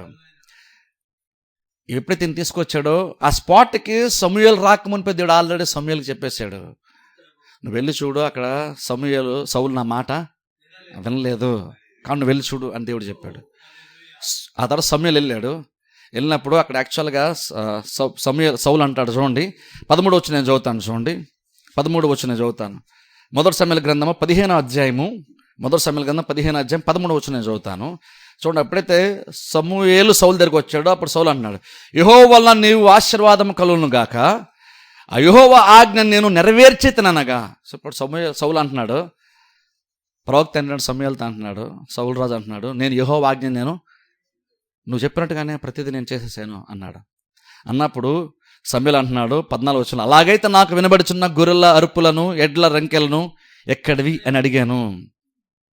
ఇప్పుడు చూడండి, వెంటనే ఇప్పుడు సమూయేలు క్వశ్చన్ చేస్తున్నాడు, ఏమన్నా తెలుసా, నువ్వు దేవుని నాకు ఆజ్ఞ నెరవేర్చమని చెప్తున్నావు కదా, మరి నాకు వినబడుతున్నటువంటి సౌండ్స్ ఏంటి, నాకు వినబడుతున్నటువంటి ఆ శబ్దాలు, ఆ జంతువుల యొక్క అరుపులు కేకలు రంకెలు అవేంటి అన్నప్పుడు వెంటనే చూడండి ఆటోమేటిక్ దాన్ని డిఫెండ్ చేసుకోవడానికి రాజు అనే సౌలు ప్రయత్నం చేస్తున్నాడు.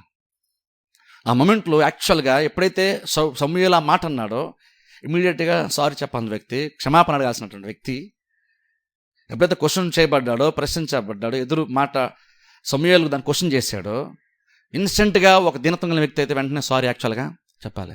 కానీ బేసిక్ మనిషి అది చేస్తాడా? మనం సారీ చెప్తామా? మీరు ఎవరికన్నా సారీ చెప్పి ఎంతకాలం ఒకసారి ఆలోచించండి. నేనేం చేయలేదని అంటాం, నిజంగా నువ్వేం చేయలేదా? ఏ చిన్న మాట ఎవరు ఉండమా? గౌరవించాల్సిన చోట నువ్వు వ్యక్తిని గౌరవించుకుంటూ ఉండకపోవచ్చా? ఖచ్చితంగా మనం తెలియక ఖచ్చితంగా ఎక్కడో జరిగి ఏదో మిస్టేక్ ఖచ్చితంగా అందరం చేస్తాం. నువ్వు తెలిసి కొంత నిర్లక్ష్య పట్టచ్చు, లేదా తెలియకుండా కూడా జరగచ్చు. తెలియకుండా జరిగినా సరే మనం యాక్చువల్ క్షమాపణ చెప్పాలి. తెలిసి చేస్తే ఖచ్చితంగా చెప్పాలి, తెలియకుండా చేసినా సరే క్షమాపణ చెప్పాలి. కానీ బేసిక్గా క్షమాపణ అంటే బేసిక్ సంఘాల మధ్యలో వదిలేశారు అందరూ. సారీ అన్నది ఇప్పుడు అవుట్డేటెడ్ మనకి. ఇప్పుడు ఎవరికి సారీ చెప్పం. ఇప్పుడు ఎందుకు ఏమనుకుంటాను, నేను చాలా పర్ఫెక్ట్, నేను ఎవరిని ఇబ్బంది పెట్టలేదు అనుకుంటాం. క్షమాపణ గురించి అన్నిసార్లు పేతురు ఎందుకు అడిగాడో మీకు తెలుసా? ఎందుకంటే తరచుగా అది మనకు అవసరం పడుతుంది. నువ్వు ఆరోగ్యవంతుడివే, కానీ అప్పుడప్పుడు నీకు మెడిసిన్స్ అవసరం. అప్పుడు నువ్వు రోగ బారిన పడతావు కాబట్టి నీకు అవసరం. నువ్వు ఆరోగ్యవంతుడివే, కానీ ఖచ్చితంగా నీకు రెమెడీ ఖచ్చితంగా ఇది అవసరం. నేను ఆరోగ్యవంతున్నా కాబట్టి, నేను మంచి ఫుడ్ తిన్నాను కాబట్టి నాకు మెడిసిన్స్తో పనే లేదు, నాకు డాక్టర్తో పనే లేదు అని అన్నాను వీలు లేదు. నీకు తెలియపోవచ్చు, కానీ ఎక్కడో లోపల నీకు వీక్నెసెస్ ఉంటాయి. డెటాల్ యాడ్ అదే కదా చెప్తుంది, మొత్తం అంతా క్లీన్ అయిపోతుంది. కానీ ఒక్క పురుగు ఏదో చిన్నది చూపిస్తాడు సర్కిల్లో, డెటాల్ యాడ్లో అంటే నువ్వు 100% పర్ఫెక్ట్ ఆరోగ్యవంతుడు అయితే కాదు, నీకు తెలియకుండా లోపల ఎక్కడ ఉంటుంది, దాన్ని కూడా నువ్వు క్లీన్ చేసుకోవాలి. దాన్ని కూడా ఆ యాడ్ ఏం చెప్తుందంటే అందరూ కూడా ప్రపంచంలో అందరూ ఎవరు ఏ ఒక్కరు కూడా 100% ఆరోగ్యవంతులు అని ఎవ్వరూ కూడా క్లెయిమ్ చేయలేము. బేసిక్గా యాడ్ అది చెప్తుంది. నిజంగానే చేయలేము, అది వాస్తవం. అది ఎవరు 100% ఆరోగ్యవంతులు ఎవరు కూడా లేము. అలాగే ఆత్మకు చూసుకుంటే అందరం కూడా పర్ఫెక్ట్గా ఎవరు కూడా లేము. కాకపోతే ప్రాబ్లం ఏంటంటే మనం గుర్తించుందని అంతే. ఎప్పుడైతే అక్కడ సమూయేలు క్వశ్చన్ చేశాడో సారీ చెప్పాల్సిన వ్యక్తి, పొరపాటు జరిగిపోయిందని ఒప్పుకోసిన వ్యక్తి వెంటనే ఏమన్నాడు తెలుసా? అక్కడ అంటున్నాడు, నేను చదువుతాను చూడండి, 15 వచనం చదువుతాను. అందుకు సౌలు అమాలేకుల వద్ద నుండి జనులు వీటిని తీసుకొని వచ్చి, ఇక్కడ గమనించండి, నీ దేవుడైన యెహోవాకు బలులు అర్పించుటకు జనులు గొర్రెలలోని ఎడ్లలోని మంచి వాటిని ఉండనిచ్చిరి, మిగిలినటువంటి వాటిని మేము నిర్మూలన చేసితమనగా. ఇప్పుడు వెంటనే కవర్ చేసుకోవడం స్టార్ట్ చేశాడు. అదే పెద్ద ప్రాబ్లం తెలుసా? అదే పెద్ద ప్రాబ్లం. మన వల్ల కనుక ఏదైనా తప్పు జరిగిపోతే వెంటనే సారీ చెప్పడం రెడీ అయిపోవాలి. కానీ బేసి మనం సారీ ఎందుకు చెప్పడానికి ఇష్టపడమంటే చెప్తాను మళ్ళీ అహంకారం. అదే మనకి అహంకారం. తప్పు చేసినప్పుడు సారీ చెప్పడానికి ఎదుటికి ఇబ్బంది కలిగింది అనుకున్నప్పుడు సారీ చెప్పడం మనకి ఎందుకు ఇబ్బంది అవుతుంది యాక్చువల్గా? ఎందుకంటే క్షమాపణ అడటంలో నీకు మేలే కానీ నీకు కీడేమి బేసిక్గా ఉండదు. కానీ ప్రాబ్లం ఉందో కానీ మనం సారీ చెప్పడానికి బేసిక్గా మనం ఇష్టపడం. ఏదో చిన్న దాని గురించి ఏంటంటే ఎలా అనేస్తున్నారు సమూయేలు అని బేసి అలా అంటాం, మనం అలా అనుకుంటాం. ఇక్కడ ఇంకా కవరింగ్ మీద కవరింగ్ చేస్తాను. ఏమన్నాడు తెలుసా? నీ దేవుడైన యెహోవాకు బలి అర్పించుట. నాకు ఆశ్చర్యం కదా, నీ దేవుడైన యెహోవా అన్నాడు. మరి అది మామూలుగా అన్నాడో లేదా నిజంగా లోపల ఏదన్నా ఆ తేడా చూపించడానికి అన్నాడో తెలియదు. నీ దేవుడైన యెహోవా. కొన్నిసార్లు అలాగంటాం చూసారా? మనం కూడా అలాగే మాడతాం. మీ పాస్టర్ గారు ఏమంటున్నారు, మీ చర్చి ఎలా ఉంది? యాక్చువల్ అందరూ చర్చి మెంబర్సే, కానీ కొన్నిసార్లు ఇలా మాడతాం. అలా ఎందుకు అవుతుందంటే మనం సపరేట్ అయిపోతున్నాం. అంటే ఎలాగ అంటున్నాడు ఇక్కడ సౌలు అంటున్నాడు, నీ దేవుడైన యెహోవాకు బలి అర్పించటానికి ప్రజలు దీన్ని తీసుకొని వచ్చారు. సౌలు, నువ్వు ప్రజలపై ఉన్నావు కానీ ప్రజలు నీ పైన లేరు కదా. నువ్వు చెప్తే ప్రజలు వింటారు కాబట్టి నువ్వు చెప్పాల్సింది కదా వాళ్ళకి. అది నిజంగా ప్రజలకు ఆలోచనైనా సరే నువ్వు కదా చెప్పాల్సింది. ప్రజలు ఏం చేయాలో నువ్వు కదా చెప్పాలి. దేవుడు నిన్ను పెట్టాడు, ప్రజలు నిన్ను ఏర్పాటు చేసుకోలేదు. ప్రజలు కాదు నేను రాజుగా చేసింది, దేవుడు నిన్ను రాజుగా చేశాడు కదా.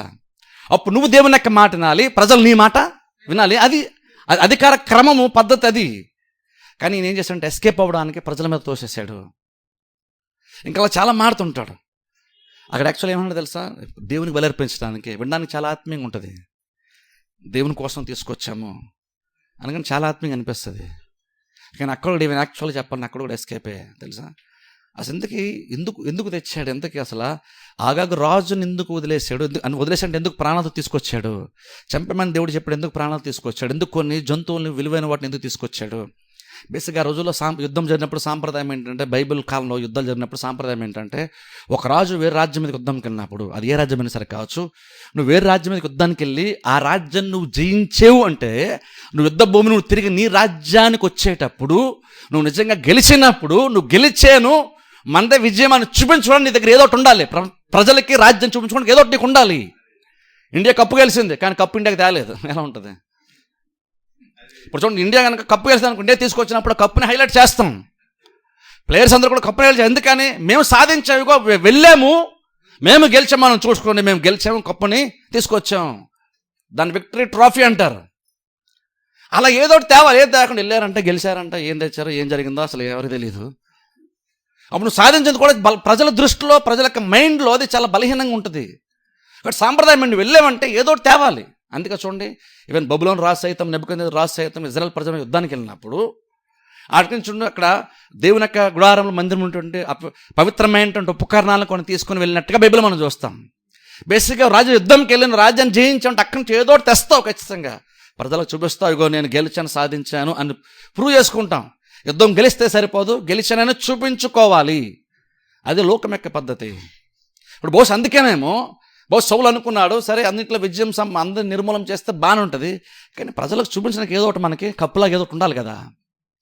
అలా కప్పులో ఉండడానికి రాజును మనం చంపేయద్దు, తీసుకొద్దాం. అప్పుడు పొరుగు రాజు మన సంఖ్యల చేత బంధించి మనం తీసుకొచ్చినప్పుడు మనం ఎంత గొప్ప వాళ్ళమో, ఈ సౌలు అనేటువంటి ఈ రాజు అగాగ్ రాజు కంటే ఎంత గొప్పవాడో ప్రజలకి తెలుస్తుంది. ఈ రాజు ఒక రాజును జయించాడు. అది పేపర్లో పడుతుంది, న్యూస్లో వస్తుంది, బాగుంటుంది, గొప్పగా కనబడుతుంది. బేసిక్గా అది ఆ రోజుల కల్చర్, అది ఆ రోజుల సాంప్రదాయం, అలవాటు అది. బహుశా అందుకనేమో రాజును కూడా చంపకుండా తీసుకుని వచ్చాడు. కానీ అప్పుడు యాక్చువల్గా ఆ సందర్భంలో ఇంకా అలా మాట్లాడుతూ అప్పుడు అంటే మనకు తెలిసిన వచ్చిన మూడు చదువుతాను చూడండి, 22 వచ్చిన చదువుతాను చూడండి. ఆ సందర్భంలో సమూయేలు అంటున్నటువంటి మాట, అందుకు సమూయేలు, తాను సెలవిచ్చిన ఆజ్ఞను ఒకడు గైకొంట వలన యెహోవా సంతోషించినట్లు ఒకడు దహన బలులను అర్పించడం వలన ఆయన సంతోషించున ఆలోచించుము. బలులు అర్పించడం కంటే ఆజ్ఞను గైకొంటయు, పొట్టేళ్ళు క్రొవ్వును అర్పించడం కంటే మాట వింటయు శ్రేష్టము. గమనించండి, ఆ సందర్భంలో దేవుడు చెప్తున్నటువంటి మాట, బలు అర్పించడం కంటే మాట వింటే శ్రేష్టం. ఇది మనందరం కూడా అందరూ తెలిసి ఇది వచ్చును, నిజమే అంటాం. బలు అర్పించడం అంటే ఏంటంటే దేవుని తీసుకొచ్చు నువ్వు బలిగా అర్పించడం. కానీ దాని చాలా సందర్భాలు మనం ఏమనుకుంటామంటే, అంటే దేవుని యొక్క మాట వింటే చాలు, బలు అర్పించకపోయినా పర్లేదని ఇక్కడ సమయం చెప్తున్నాను అనుకుంటాం. కానీ అది కాదు. ఆ పైలో మీరు పై వచ్చిన ఒకసారి మళ్ళీ చదువుతాను చూడండి, క్లియర్గా చెప్తున్నాడు. తాను సెలవిచ్చిన ఆజ్ఞను ఒకడు గైకొంట వలన యెహోవా సంతోషించున్నట్లు, అంటే సంతోషించినంతగా ఒకడు దహన బలులు అర్పించినప్పుడు సంతోషించిన అంటే అర్థం ఏంటి తెలుసా? ఓ వ్యక్తి బలి అర్పిస్తే దేవుడు సంతోషిస్తారు ఖచ్చితంగా. అందుకని ఓల్డ్ టెస్ట్మెంట్లో బలులు తెమ్మని, ఎందుకంటే దేవుడే చెప్పాడు. వాళ్ళు తీసుకొస్తారు, తీసుకొచ్చినప్పుడు వాళ్ళు బలి అర్పించినప్పుడు ఖచ్చితంగా దేవుడు కూడా దాన్ని అంగీకరించి బహుశా వాళ్ళని క్షమించడమో, నీతి మీద తీర్చడమో, వాళ్ళని ఆశీర్వదించడం ఏదో ఖచ్చితంగా వాళ్ళు దేవునికి అర్పించిన తర్వాత దేవుడు కూడా రియాక్ట్ అయ్యేవాడు, మంచి ఏదో మాట్లాడేవాడు. సో ఖచ్చితంగా దేవుడు బలి ఇష్టపడతాడు, ఎందుకంటే అది దేవుడే తెమ్మని చెప్పాడు కాబట్టి. కానీ దేవుడు అంతకంటే ఇష్టపడేటువంటి కార్యం ఇంకోటి ఉందని అంటున్నాడు. ఒక మనిషి దేవుని యొక్క మాట విన్నప్పుడు దేవుడు సంతోషించేంతలాగా బలు అర్పించిన దాన్ని బట్టి దేవుడు సంతోషిస్తాడా? బలు అర్పిస్తే దేవుడు సంతోషిస్తాడు ఖచ్చితంగా, అందులో డౌటే లేదు. కానీ సమూయేలు చెప్తున్నటువంటి మాట, అంతకంటే ఎక్కువగా కూడా దేవుడు సంతోషించడానికి మరొకటి ఉంది, మాట వింటే. అంటే మాట వింటుంది వలన దేవునికి వచ్చేంత సంతోషము బలు అర్పించడం వలన కూడా రాదంట. అంటే ఇది ఇంకా శ్రేష్టమైనటువంటి ఒక కార్యము. సరే, నువ్వు దేవునికి బలు అని చెప్పేసి నువ్వు దేవుడి పేరు చెప్తున్నావు, కానీ మాట వినడమే కదా నిజంగా దేవుడి సంతోషాన్ని తీసుకొని వచ్చేది. ఇది చాలామందికి అర్థం, మేము దేవునికి ఇస్తున్నాం, మేము చేస్తున్నాం అనుకుంటున్నారు. కానీ నిజంగా మీరు మాట వినడం కోసం చేస్తున్నారా ఆ పనిని? లేదంటే పాస్టర్ గారికి ఇవ్వాలి కాబట్టి అని ఇస్తున్నామా? లేదా దేవుడు, లేదా నీకు వేరే వేరే కారణం బట్టి అందరూ ఇస్తున్నారు, మనం కూడా పోతే బాగోదు అనుకుని ఇస్తున్నామా? పర్పస్ ఏమో తెలుసు, బేసిక్గా బలు అర్పించమని కూడా చెప్పింది దేవుడే, సమస్త నిర్మూలన చేయమని కూడా చెప్పింది దేవుడు. కానీ ప్రాబ్లం ఏంటంటే నువ్వు ఒకటి అర్థం చేసుకున్నావు, అంతకంటే గొప్పది ఇంకోటి ఉంది, నువ్వు దాన్ని మిస్ అయ్యావు. మాట వింటే ఇంకెక్కువ సంతోషిస్తారు కదా దేవుడు. నువ్వు దేనికోసం తెచ్చన్న బాగానే ఉంది, కానీ దేవుని యొక్క మాటను నువ్వు తీసుకొస్తున్నావు కదా. దేవుడు జంతువులను కోరుకుంటాడా? దేవుడు తన మాట వినాలని కదా దేవుడు కోరుకుంటాడు అని ఇక్కడ అడిగినప్పుడు, ఇంకను అక్కడ అంటాడు చూడండి 24 వచనంలో, సౌలు జనులకు కూడా జడిసి వారి మాట వినందున నేను యెహోవా ఆజ్ఞను నీ మాటలను మీరి పాపము, ఇప్పుడు అన్నాడు చూడండి, ఇప్పుడు అంటున్నాడు అంత జరిగింది అంటున్నాడు, నేను పాపం తెచ్చుకుని నేను పాపము చేశాను, నేను తప్పు చేశాను అంటున్నాడు. కానీ ఇప్పటికైనా అట్లీస్ట్ తప్పు చేశాను అని క్షమాపణ అడుగుంటే బహుశా బాగుండేదేమో. సౌలుకి దేవుడు చాలా అవకాశాలు ఇచ్చాడు క్షమాపణ పొందుకోవడానికి. సౌలుకి లేదా సమూయేలు కానీ దేవుడు కానీ చాలా అవకాశాలు ఇచ్చాడు. కానీ ఇంకను నేను పాపం చేశాను, తప్పు చేశాను తప్ప ఇంక ఇక్కడ కూడా సారీ అయితే యాక్చువల్గా అయినా చెప్పలేదు. ఆ తర్వాత ఇంకేమంటే తెలుసా, మన టైం లేదు కానీ అక్కడ చదివితే ఏమంటాడు తెలుసా, అది యాక్చువల్గా అంటాడు, సరే నేను తప్పు చేశాను, అట్లీస్ట్ ప్రజల ముందు నువ్వు నన్ను గౌరవించి అంటాడు. మీకు తెలుసా, నేను తప్పు అయితే చేశాను, కానీ ఇది నువ్వు అందరి ముందు ఎక్స్పోజ్ చేయొద్దు, నువ్వు చెప్పొద్దు, ప్రజల ముందు మాత్రం నేను కరెక్ట్గానే చేశాను, దేవుడు చెప్పిందని చేశానని ఓ రకంగా చెప్పండి. చూడండి ఎంపైర్ చూడండి, గెలిచినప్పుడు వాళ్ళు చేయొత్తారు చూసారు బాక్సర్, అలాగే అందరి ముందు నన్ను ప్రొజెక్ట్ చేయి, నువ్వు అందరి ముందు నన్ను ప్రొజెక్ట్ చేయి. సారీ చెప్పాలి, సారీ చెప్పడం మానేస్తే ప్రజల కోసం ఎక్కువ ఆలోచించాడు.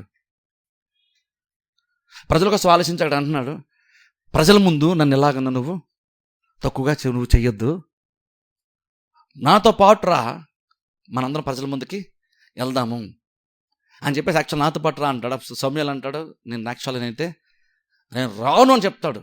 సమూయేలు క్లియర్ అంటే నేను రాను అంటాడు. రానప్పుడు ఈ ప్రజల గురించి ఆలోచన ఎంత ఎక్కువైపోయిందంటే, యాజకుని వస్త్రాన్ని పట్టుకొని లాగుతాడు, ఆ పై వస్త్రం చిరిగిపోయిందని బైబిల్ మనం చూస్తాం. ఇప్పుడు యాజకుని పై వస్త్రం చిరిగిపోవడము పాత్ర బంధం కాలంలో చాలా సీరియస్ అయినటువంటి ఒక విషయం. అది బేసిక్గా టచ్ చేయకూడదు. కానీ ఎంతగా ఆ ప్రజల గురించినటువంటి ఆలోచన ఎక్కువైపోయిందంటే సౌలుకి, తాను ఏం చేస్తానో కూడా తెలియకుండా యాజకునికి వస్త్రాన్ని పట్టుకొని లాగితే వస్త్రం చిరిగిపోయింది. ఆ మొమెంట్లో సమయంలో మాట అంటాడు, చదువుతాను చూడండి, 28వ వచనం చదువుతాను చూడండి, 28వ వచనం చదువుతాను. మొదటి సమయాలు 15:28 వచనం చదువుతాను. అప్పుడు సమయాలు అతనితో ఇట్లా, నేను నేడు యెహోవా ఇజ్రాయేల్ రాజ్యమును నీ చేతిలో ఉండి లాగివేసి, ఇక్కడ గమనించండి, నీకంటే ఉత్తముడైన నీ పొరుగువానికి దాన్ని అప్పగించి ఉన్నాడు. ఇప్పుడు అక్కడ ఒకసారి ఆలోచించండి, నీ పొరుగువానికి అన్నాడు. నీ పొరుగువానికి అని అర్థం ఏంటంటే, దేవుడు ఇప్పుడు ఎక్కడో వెళ్ళలో నీ పక్కన ఉన్నటువంటి వాళ్ళని దేవుడు ఇప్పుడు తీసుకొచ్చి నీ స్థానాన్ని తీసుకొచ్చి, నీ పక్కన లేదా నీ వెనకాల నీ కింద ఉన్నటువంటి వాళ్ళు తీసుకొచ్చి నీ స్థానాన్ని దేవుడు వారికి ఇస్తాడు. దావీదుకి ఇస్తాను దేవుడు చెప్పాలి, నీ పొరుగువానికి అంటే ఒక రకంగా చెప్పాలంటే ఈయనకంటే కొంచెం బెటర్గా దేవుడు ఆల్రెడీ వేరే వాళ్ళ మీద దేవుని యొక్క దృష్టి వెళ్ళింది. నీ పొరుగువానికి అది ఇస్తాడు అంటే ఒక రకంగా తెలకుందంటే, దేవుడు అనుకుంటాను సౌలుని చూస్తున్నప్పుడల్లా సౌలు మాట వింటే సౌలు దానిలో స్థిరంగా ఉంటాడు. ఒకవేళ సౌలు కనుక మాట వినకపోతే, సౌలు కనుక దేవుని యొక్క మాటను కాదని అవిధేయత కనపరిస్తే, తిరుగుబాటు చేస్తే, ఆ వెంటనే నెక్స్ట్ ఇంకో తేడాన్ని దేవుడు ఇంకో పర్సన్ రెడీగా దేవుడు సిద్ధపరుస్తూ ఉంచుతున్నాడు. అంటే అది చాలా ఇంపార్టెంట్ అంటున్నాను. అది చాలా అంటే అర్థం, బేసిక్ అర్థం ఏంటంటే, నేను కనుక గర్విస్తే లేదా అహంకారంగా ఉంటే లేదా దేవుని మాట వినకపోతే, నా ప్లేస్ ఆక్యుపై చేయడానికి వేరే వాళ్ళు రెడీగా ఉన్నారు. అంటే నీకున్నటువంటి స్థానం కోల్పోవడానికి నువ్వు ఎంత దగ్గరలో ఉన్నావు ఆలోచించాలంటాను నేను. మనం ఎంత దగ్గరలో ఉన్నాం, అది దేవుడు ఇచ్చినటువంటి స్థితే. కానీ నీ పొజిషన్ నువ్వు కోల్పోవడానికి నువ్వు ఎంత సమీపంగా ఉన్నావో, ఎంత ఈజీగా ఉన్నావో, నీ ప్లేస్ ఆక్యుపై చేయడానికి వేరే వాళ్ళు ఎంత రెడీగా ఉన్నారో ఆలోచించాలి. అది పోయిన తర్వాత దాని వాల్యూ మనకి తెలుస్తుంది జనరల్గా. అంటే అది మనం అర్థం చేసుకోవడం చాలా ఇంపార్టెంట్. కానీ ఆ మాట అన్న తర్వాత కూడా ఇంకా సమయంలో ఏమంటాడు తెలుసా, సౌలు ఏమంటాడు తెలుసా, ప్రజల ముందు నన్ను ఘనపరచు అంటాడు. ప్రజల ముందు నన్ను ఘనపరచు, నన్ను గొప్పగా ఎంచు.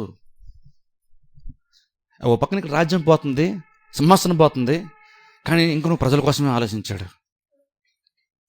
సరే, మనం ప్రజల కోసం ఆలోచించాలి ఖచ్చితంగా. అంటే ప్రజలకు మేలు చేయడం గురించి, ప్రజలను గౌరవించుకుని ఆలోచించాలి. కానీ టూ మచ్గా ప్రజల కోసం ఆలోచించేసి అహంకారం ఫీల్ అయిపోయి ప్రజలు ఏమనుకుంటారు అని ప్రజల కోసమే కొన్ని కార్యాలు చేయడానికి మాత్రం ఇప్పుడు మనం రెడీగా ఉండకూడదు. ఆ విషయం జాగ్రత్త పడాలి మనం.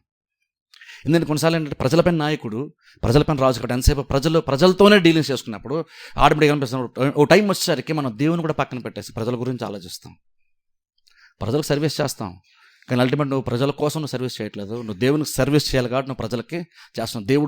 దేవుడికి సర్వీస్ చేయాలి కాబట్టి నువ్వు ప్రజలు చేస్తున్నావు. అంతేగాని నువ్వు ప్రజలకు చేస్తున్నావు కాదు, దేవుని ద్వారా నువ్వు ప్రజలకి చేస్తున్నావు. అదే దేవుని బట్టి చేస్తున్నాం కానీ మనుషుని బట్టి యాక్చువల్గా అయితే కాదు. అప్పుడు దేవుని ద్వారా అనుకున్నప్పుడు దేవుడు ఇంపార్టెంట్ అవ్వాలి, ప్రజలు అంత ఇంపార్టెంట్ కాదు. అలాగే ప్రజలు ఏమనుకున్నా పట్టించుకోను, కేర్లెస్ ఉంటాను, అది నేను చెప్పట్లేదు. ఇక్కడ నువ్వు ప్రజలకు నువ్వు సర్వీస్ చేద్దాం, ప్రజల పని అనుకున్నప్పుడు ప్రజల గురించి ఆలోచించు. కానీ ప్రజలు ఏమనుకుంటారో అని అంత ఎక్కువ నువ్వు ఆలోచించాల్సిన అవసరం అయితే, ఎందుకంటే ప్రజలు నేను రాజుగా చేయలేదు, ప్రజలు నేను రాజుగా పెట్టలేదు. ఒక్క వ్యక్తి కూడా సౌలు రాజు ఉంటే బాగుంది ఒక్క వ్యక్తి అనుకుంది కాదు. ఎవరికి అనిపించక ముందే దేవుడి మైండ్లో ఆ థాట్ వచ్చింది, సౌలును రాజుగా దేవుడు ఏర్పాటు చేసుకున్నాడు. కానీ మీరు తెలుసా, అప్పటికి కూడా ఇంకా యాక్చువల్గా అయితే సౌలు ఇంకా కన్విన్స్ అవ్వలేదు తెలుసు. అప్పుడు కూడా కన్విన్స్ అవ్వడు. అప్పుడు సమయంలో మాట చెప్తున్నాడు, దేవుడు ఆల్రెడీ ఒకరు వేరే వాళ్ళని, నీ పొరుగు వాడిని దేవుడు ఏర్పాటు చేసుకున్నాడు. ఇప్పుడు చూడండి, మనం మాట వినకపోవడం అంటే అంత సీరియస్గా మనం అనుకోము. కానీ మాట వినకపోవడం అంటే దేవుడు ఎలా చూస్తాడు తెలుసా? ఒక వచనం చదువుతాను చూడండి. అక్కడ సమయంలో చెప్తున్నాడు, ఇదే వాక్య భాగంలో 22వ వచనంలోనే 23వ వచనం చదువుతాను చూడండి. 23వ వచనం చదువుతాను చూడండి. తిరుగుబాటు చేయుట అంటే అదేంటే దేవుని యొక్క మాట వినకపోవడం, లేదా పై అధికారుల మాట వినకపోవడం. తిరుగుబాటు చేయుట సోద చెప్పుటయను పాపముతో సమానము, మూర్ఖత అగపరుచుటకు మాయని విగ్రహమునకు గృహదేవతలు పూజించడంతో సమానము. సరే, అక్కడ చూడండి, దేవుడు అన్నిటి నిర్మూలన చేయన్నాడు, సౌలు నిర్మూలన చేయలేదు. ఓ రకం మనం కొంచెం పాస్ట్గా మాట్లాడాలంటే సమూయేలు చెప్పినట్టుగా చేయలేదు, కొంచెం మార్చాడు అని చెప్పొచ్చు, పాష్గా చెప్తే. కానీ యాక్చువల్గా బైబిల్లో చూడండి, అక్కడ సమూయేలు మాట చెప్తున్న మాట ఏంటో తెలుసు, అక్కడ తిరుగుబాటు చేయడం అన్నాడు.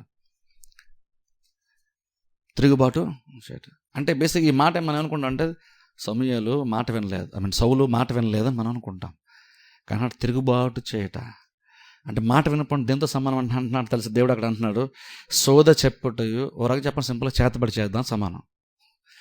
మన మాట వినప్పుడు అంత సీరియస్గా మనం తీసుకోం. మనం అందులో ఏముందిలేండి అనుకుంటాం. అది ఎలా ఉందంటే, నేను ఇంకా దేవుని నమ్మానండి అంటూ ఇంటికి చేతబడి చేస్తున్నాడు. ఇప్పుడు ఈ రెండు యాక్చువల్ బేసిక్ రెండు కలవు. నువ్వు దేవుని నమ్మే చేతబడి నువ్వు యాక్చువల్ చేయవు. నువ్వు అసలు నువ్వు దాని మీద డిపెండ్ అవ్వవు. నువ్వు అసలు అందులో ఇన్వాల్వ్ అవ్వవు ఆ కార్యాల్లో. ఈ రెండు అంత విరుద్ధమైనటువంటి కార్యాలు. పక్కన దేవుని నమ్మని చెప్పుకుంటే మరో పక్కన దురాత్మ లేదా దేవతల మీద ఆధారపడి వాటిని పూజిస్తూ చేతబడి చేసే రీతిగా అలా మనం బేసిక్గా చెయ్యం. కానీ బేసిక్గా అంత ఎక్స్ట్రీమ్గా దేంతో సమానం అవుతుందో ఒక క్రిస్టియన్కి అంటే, నువ్వు దేవుని యొక్క మాటను కాదంటే నువ్వు సోదె చెప్పే దాంతో సమానం, నువ్వు దురాత్మను పూజించడం దాంతో సమానం, నువ్వే చేతబడి చేస్తున్న దాంతో సమానము. మాట వినకపోవడం అటువంటిది అంటే దేవుడు అంత వ్యతిరేకిస్తాడంట మాట వినకపోవడం ఉంటుంది. కానీ బేసి మనం ఇప్పుడు కూడా అలాగే ఆలోచన చేయలేదు.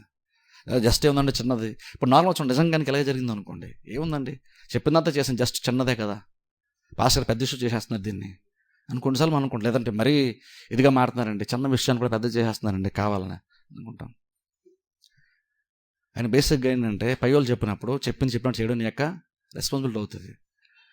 వాళ్ళు చెప్పింది ఎంతవరకు కరెక్టు ఎంతవరకు తప్పు అన్నది జడ్జిమెంట్ అవ్వడానికి కింద ఉన్నటువంటి వాళ్ళకి అధికారం యాక్చువల్గా అయితే లేదు. చెప్పింది సమ్మతించి మాట ఉండడం చాలా చాలా ఇంపార్టెంట్. అలా మాట కనుక సౌలు కనుక వినుంటే ఖచ్చితంగా సింహాసనం ఖచ్చితంగా దేవుడు ఇచ్చేవాడు. ఇది తప్పు చేశాడు కాబట్టి సెకండ్ ఛాన్స్ లేదా? ఖచ్చితంగా సెకండ్ ఛాన్స్ ఉంది.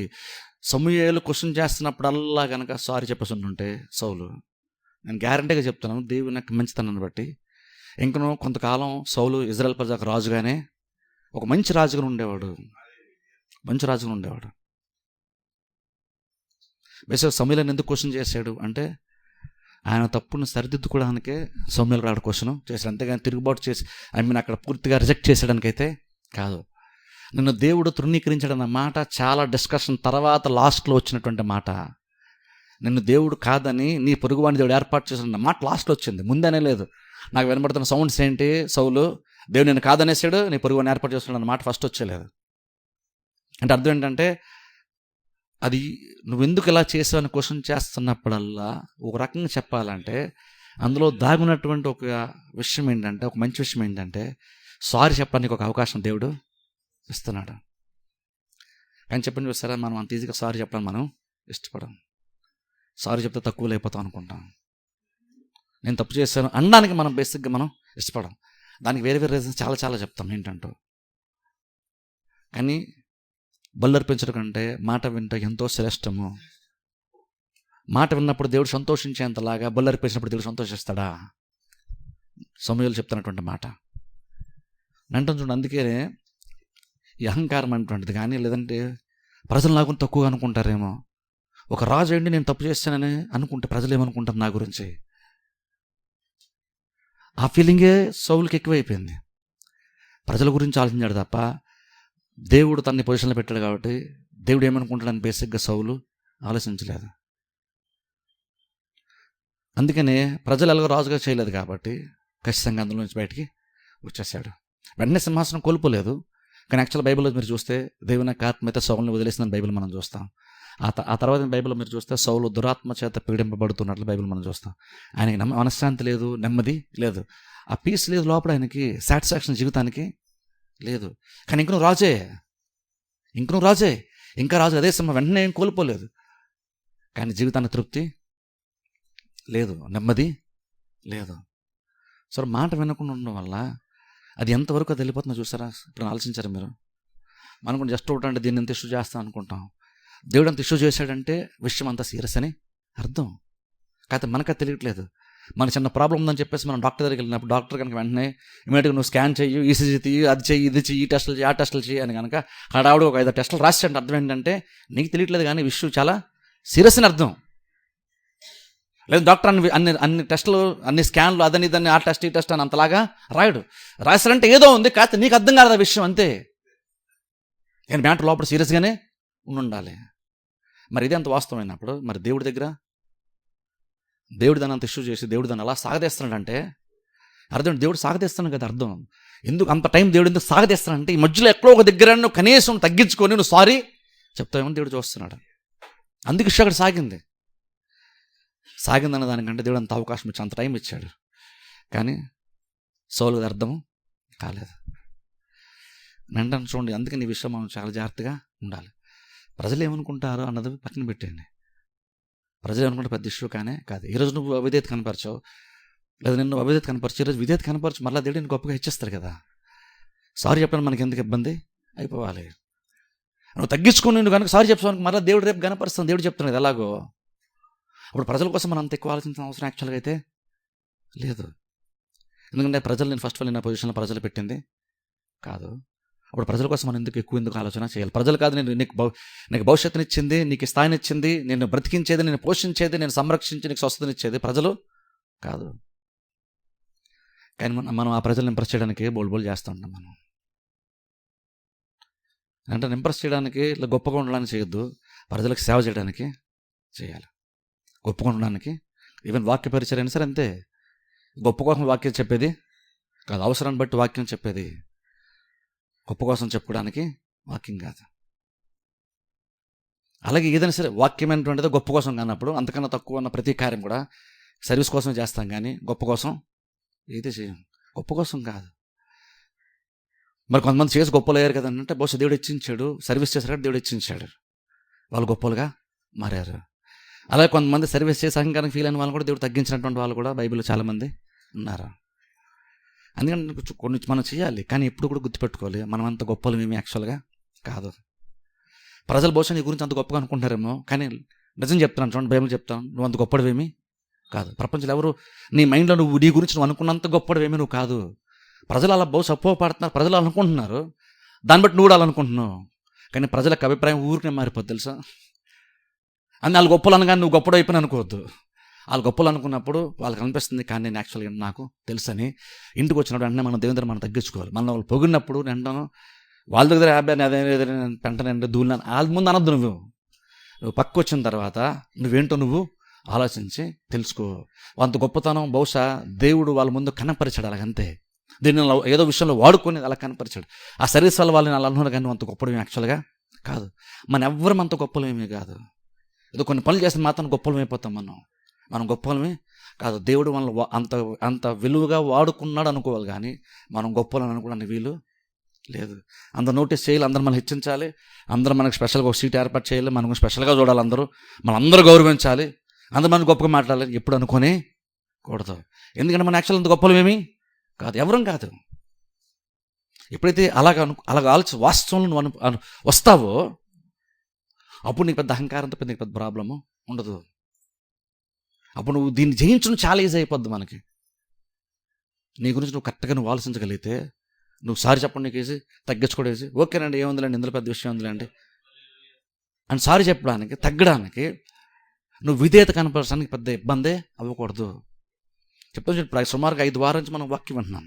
ఇప్పుడు కూడా విధేయత అంటుంటుంది, కానీ ఇంకా నువ్వు మనకు మైండ్లో కనుక అది వేరేగా అనిపిస్తూ ఉంటే, విధేయత చూపడానికి ఎక్కడో దగ్గర వేరేగా మైండ్ సెట్ ఇంకా వేరేగా ఆలోచిస్తున్నట్టు అర్థం ఏంటంటే ఎప్పుడైనా బహుశా విన్న వాక్యం నీ లైఫ్లో పెద్దగా పనిచేయట్లేదని అర్థం. అప్పుడు అంటే పనిచేయట్లేదంటే రీజన్ ఏమై ఉంటుందో ఆలోచించుకోండి. ఇంకా చెప్తాను, ఇంకా చాలా వారాలు ఉంది, ఇది ఇప్పుడు అయిపోదు, ఇంకా 4 వారాలు చెప్తాను ఖచ్చితంగా దీని గురించి. కానీ ఇన్ని వారాలు వాక్యంతో ఎంతో కొంత నేను విధేయత చూపాలి, నేను ఒకరి కింద ఉన్నాను, నేను ఒకరి మాట వినాలి, ఖచ్చితంగా వింటాం, నాకు మంచిది అన్న మైండ్ సెట్ అనికి ఇన్ని వాక్యాలు విన్న తర్వాత కూడా మీ మైండ్లోకి ఇంకా ఒక్కసారి అయినా రాకపోతే కనుక మీరు చాలా పెద్ద ప్రాబ్లం ఉంటున్నారు అర్థం. అటు ఎక్కడ నుండైనా రాబోతున్న వారాలైనా సరే వాక్యం విన్నప్పుడైనా దాన్ని మీరు సరి చేసుకోవాలి, ఆ మైండ్ సెట్ మీరు నూతన పరుచుకోవాలి మనసుని. లాస్ట్ వీక్ చెప్పని చూస్తే నేను జస్ట్ వాక్యం చెప్పడం కోసం జస్ట్ వేరొక అంశంలో ఇది చెప్పట్లేదు, ఇది నిజంగా విధేయతను ఎక్స్పెక్ట్ చేసి చెప్తున్నాను ఇది మాట. అది నేను ఎక్స్పెక్ట్ చేస్తానైతే నేను అనుకోవట్లేదు, నాకు విధేయత మీరు కనపరచాలి కాబట్టి నేను ఎక్స్పెక్ట్ చేసి నా మైండ్లో వచ్చిన థాట్ అని నేను అయితే అనుకోవట్లేదు. ఇది మీరు విధేయత కనపరచాలని దేవుడు అనుకున్నాడు కాబట్టి మాటలు ఇచ్చాను నేను అనుకుంటున్నాను. కాకపోతే నేను ఈ అంశాలు స్టార్ట్ చేసేటప్పుడు నేను ప్రార్థన చేసి దేవుడు నాకు చెప్పమని ప్రేరేపించాడు. ఆట డైలాగ్ నేను చెప్పను, కానీ ఇది ఖచ్చితంగా నాకైతే ఖచ్చితంగా ఆ ఫీలింగ్ ఉంది లోపడైతే. నేను బహుశా అది బయట నేను చెప్పట్లేదు, ఎందుకంటే ఆ మాటలకు పెద్ద వాల్యూ ఉంటుంది కాబట్టి. అందరూ చెప్తారు కాబట్టి నేను అలా చెప్పాలని అవసరం అది లేదు. కానీ దీని ఇంటెన్సిటీ ఏంటో, దీని సీరియస్నెస్ ఏంటో, ఇది ఈ వంశం ఏంటంటే రైట్ టైంలో వచ్చిందని నేను మనసులో అయితే 100% అనుకుంటున్నా. ఆ కన్విక్షన్ నాకైతే ఉంది. అందులో జస్ట్ విధేయత చూపితే ఎలా ఉంటుంది అంటే విధేయత చూపితే ఎలా ఉంటుంది అన్నది కాదు, మీరు విధేయత కనపరచుకుని నేను చెప్తున్నాను ఈ మాట. అలాగే నా ఒక్కడికి విధేయత గురించి చెప్తున్నానా, నా ఒక్కడికి కాదు, ఇంట్లో ఫ్యామిలీ విషయానికి వస్తారు కూడా తల్లిదండ్రుల మాట పిల్లల రెండు గురించి చెప్తున్నాను. భర్త మాట భార్య వినడం గురించి చెప్తున్నాను, అలాగే భర్త భార్యను ప్రేమించడం గురించి చెప్తున్నాను. బహుశా ఇవన్నీ కూడా కవర్ చేస్తాను వీలైతే కనుక. ఖచ్చితంగా పై అధికారులకు మాట వినడం, అన్నీ కూడా ఖచ్చితంగా వీళ్ళంతా చెప్పడానికి ట్రై చేస్తాను. ఎందుకని ప్రతి ప్రాబ్లంకి సొల్యూషన్ విధేయతలోనే ఉంది. బేసిక్ ఎందుకు మాట విన్నాం? ఈవెన్ భార్య అయినా సరే భర్త మాట ఎందుకు వినడానికి ఇష్టపడు? బేసిక్గా భర్తని తగ్గడానికి ఎందుకు ఇష్టపడ్డు, ఎందుకు ప్రేమించడానికి ఇష్టపడ్డా అంటే బేసిక్ మన అందరికీ ఏంటంటే అహంకారమే. దాన్ని మోడర్న్ టర్మ్స్లో చెప్పాలంటే, ఈ మధ్య వాడుతున్న పదాలు చెప్పాలి, ఈగో ఎక్కువ మనకి.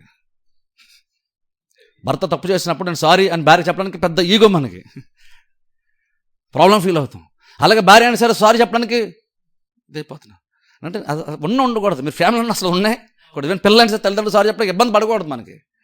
ఎందుకంటే నువ్వు సారీ చెప్పినప్పుడు, నువ్వు క్షమాపణ అడిగినప్పుడు, నువ్వు తెలుసో తెలియక జరిగిపోయింది అని నువ్వు సారీ చెప్పినప్పుడు, నువ్వు గొప్పవాడిగా దేవుడు మారుస్తాడు, తక్కువవాడిగా అవ్వు.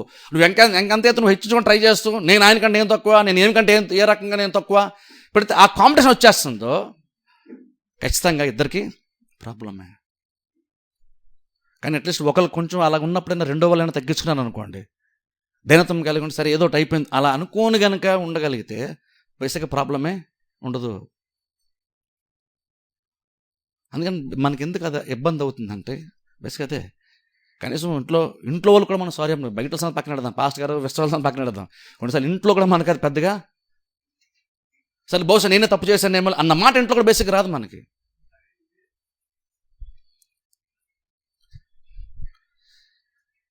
అందుకే మనకి ఉన్న ఎప్పుడైతే రెండు ఈగోలు అక్కడ ఫైట్ చేసుకుంటానో ఆ ప్రాబ్లం ఇంకా పెద్దే అయిపోతుంది. ఆ ప్రాబ్లం పెద్ద అయిపోతుంది, బేసిక్గా మనకే మనశ్శాంతి ఉండదు. అప్పుడు నీకు ఉండదు, నీ ఎదురుకున్న వాళ్ళు కూడా మనశ్శాంతి ఉండదు. అంటాను నీ తప్పు కాకపోయినా సార్ సారీ చెప్పేసాయి, ప్రాబ్లము సాల్వ్ అయిపోద్ది, నెమ్మది ఉంటుంది, మనశ్శాంతి ఉంటుంది కదా. జస్ట్ సార్ని ఒక్క మాట క్షమించండి అన్న ఒక్క మాట ఇంట్లో భర్త భార్యకైనా సరే భార్య భర్తకైనా చెప్పేస్తే ఫ్యామిలీ మనశ్శాంతిగా ఉంటుంది. కానీ మనం ఏంటంటే నేను కరెక్ట్ అని ప్రూవ్ చేసుకోవడం కోసం ఎంతైనా ఫైట్ చేస్తాం. నా మనశ్శాంతి పోయినా పర్లేదు, నాకు ఎంత ఇబ్బంది అయినా పర్లేదు, ఎంత సఫర్ అయినా పర్లేదు, నేనే కరెక్ట్ అని ప్రూవ్ చేసుకొని మనం ట్రై చేస్తుంటాం. అది ఇంట్లో అలా చూపిస్తాం, చర్చలో కూడా అలాగే చూపిస్తాం. పాస్టర్ దగ్గర తగ్గడానికి ఇష్టపడం, నేనే గొప్పవాడిని అనిపించుకోవడానికి. పాస్టర్ కింద మేము ఉన్నామని చెప్పడం కూడా బేసిక్గా అది ఎక్నాలజీ చేయడం కూడా మనం ఇష్టపడం. నేను ఆ పాస్టర్ కింద ఉన్నాను అని చెప్పుకోవడానికి, అది చూపించుకోవడానికి కూడా బేసిక్ మనం ఇష్టపడం. ఎదుటలు ఏమనుకుంటారో, నన్ను తక్కువ అనుకుంటారేమో అని ఫీలింగ్. కానీ ఒకరి కింద ఉంటే ఆ పైన వచ్చే మేలు వాళ్ళ ద్వారా దేవుడు నీకు ఇస్తాడు. ఎప్పుడైతే వాళ్ళ కింద నీకు ఇష్టపడలేదో ఆ కనెక్షన్ డిస్కనెక్ట్ అవుతుంది, అప్పుడు నీకు రావాల్సినటువంటి ఆశీర్వాదం నీకు బేసిక్గా రాదు. ఎందుకంటే చూడండి, ఈ మనుషుల గురించి ఆలోచించి అహంకారానో లేదా భయాన్ని పెట్టేసుకోకండి. అది పెట్టేసుకోవడం వల్ల ఖచ్చితంగా నష్టమైపోతాం మనం. అంతలా కావాల్సిన అవసరం ఉందా? లేదు. సౌలు కనుక సారీ చెప్పేసి ఉందంటే సమయాలకి అయిపోయింది, ప్రాబ్లమే సాల్వ్ అయిపోయింది.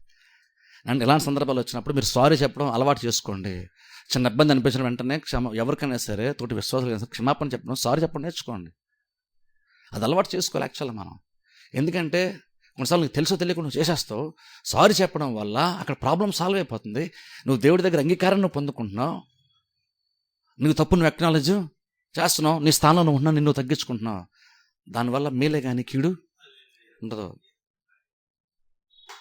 ఎందుకంటే నన్ను ఇలాంటి తగ్గించుకునే విషయంకి వచ్చేసరి ఎక్కడో కూడా ఏమనుకుంటారో అని ప్రజల గురించో లేదా నాకు తక్కువ అనుకుంటారో మన ఈగోకో అహంకారానికో పోకండి.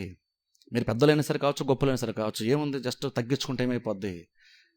నీ ఎదురుగా నీకన్నా కింద ఉన్నటువంటి వాళ్ళ దగ్గర నువ్వు తగ్గించుకునే పెద్ద ఏమైపోద్ది? నువ్వేం తక్కువడమేమి అయిపోవు. నీకంటే కింద ఉన్న వాళ్ళ దగ్గర తగ్గించుకో, ప్రాబ్లం ఏం లేదు. ఇంకా దగ్గర గొప్పగా మనల్ని పెడతానని చెప్తున్నాడు కదా. ఎందుకంటే చూడండి, బేసిక్ రెండే ప్రాబ్లమ్స్ ఉంటాయి మనకి. అయితే అహంకారము, లేదనుకుంటే భయమైనా. ప్రజలు ఏమనుకుంటారో, నాకు తక్కువ అనుకుంటారు ఏమో అనే భయం సంగతి చెప్తున్నాను. అవన్నీ తీసేద్దాం. తీసేసి దేవుని బలిష్టమైన చేతికి దేని మనసు కలిగి ఉంటే నిన్ను గొప్పగా చేసుకోవాలని ఆశ ఎందుకు పడుతున్నావు? దేవుడు ఇంకా గొప్పగా చేస్తాను. నేను చాలాసార్లు ఎగ్జాంపుల్ చెప్తాను చూసారా. నువ్వు ఎంతగా తగ్గించుకొని నిచ్చిన పైకి ఎక్కడ మానేసి నువ్వు కిందకి వెళ్తా ఉంటావో, టైం వచ్చినప్పుడు దేవుడు నిచ్చెని ఇలా అప్సైడ్ డౌన్ చేసినప్పుడు నువ్వు అందరికన్నా పైకి వెళ్తావు. అందులో నువ్వు తగ్గించుకోవడానికి ఇష్టపడు, ఎంతకంటే కిందకి వెళ్ళడానికి ఇష్టపడు. టైం వచ్చినప్పుడు ఆ నిచ్చిన దేవుడు తలకింతలా చేసినప్పుడు అందరికన్నా పైన ఉంటావు. నువ్వు అందరికన్నా పైకి వెళ్ళాలనుకుని పైకి ఎక్కాలని అందరికన్నా గొప్పగా ఉండాలని ట్రై చేయి. ఓ టైం వచ్చినప్పుడు నువ్వు అంత కష్టపడాలి, ఆ పై వరకు ఎక్కావు, దేవుడు దాన్ని తిరిగేస్తాడు, నువ్వు మొత్తం కిందకి వెళ్ళిపోతావు. అంత అవసరం ఏముంది మనకి? దేవుడు ఇచ్చేస్తా అన్నప్పుడు నువ్వెందుకు మెట్లెక్క ప్రయత్నం చేస్తున్నావు? గొప్పగా ఉండే ప్రయత్నం నువ్వెందుకు చేస్తున్నావు? టైం వచ్చినప్పుడు దేవుడు ఆళ్ళగో ఇవ్వడానికి దేవుడు రెడీగా ఉన్నాడు కదా. నీ చేతుల్లో ఉంది, తగ్గించుకో, హెచ్చించబడతావు. ప్రార్థన చేసిన తల వంచుకెళ్ళి మూసుకోండి. చేసినావా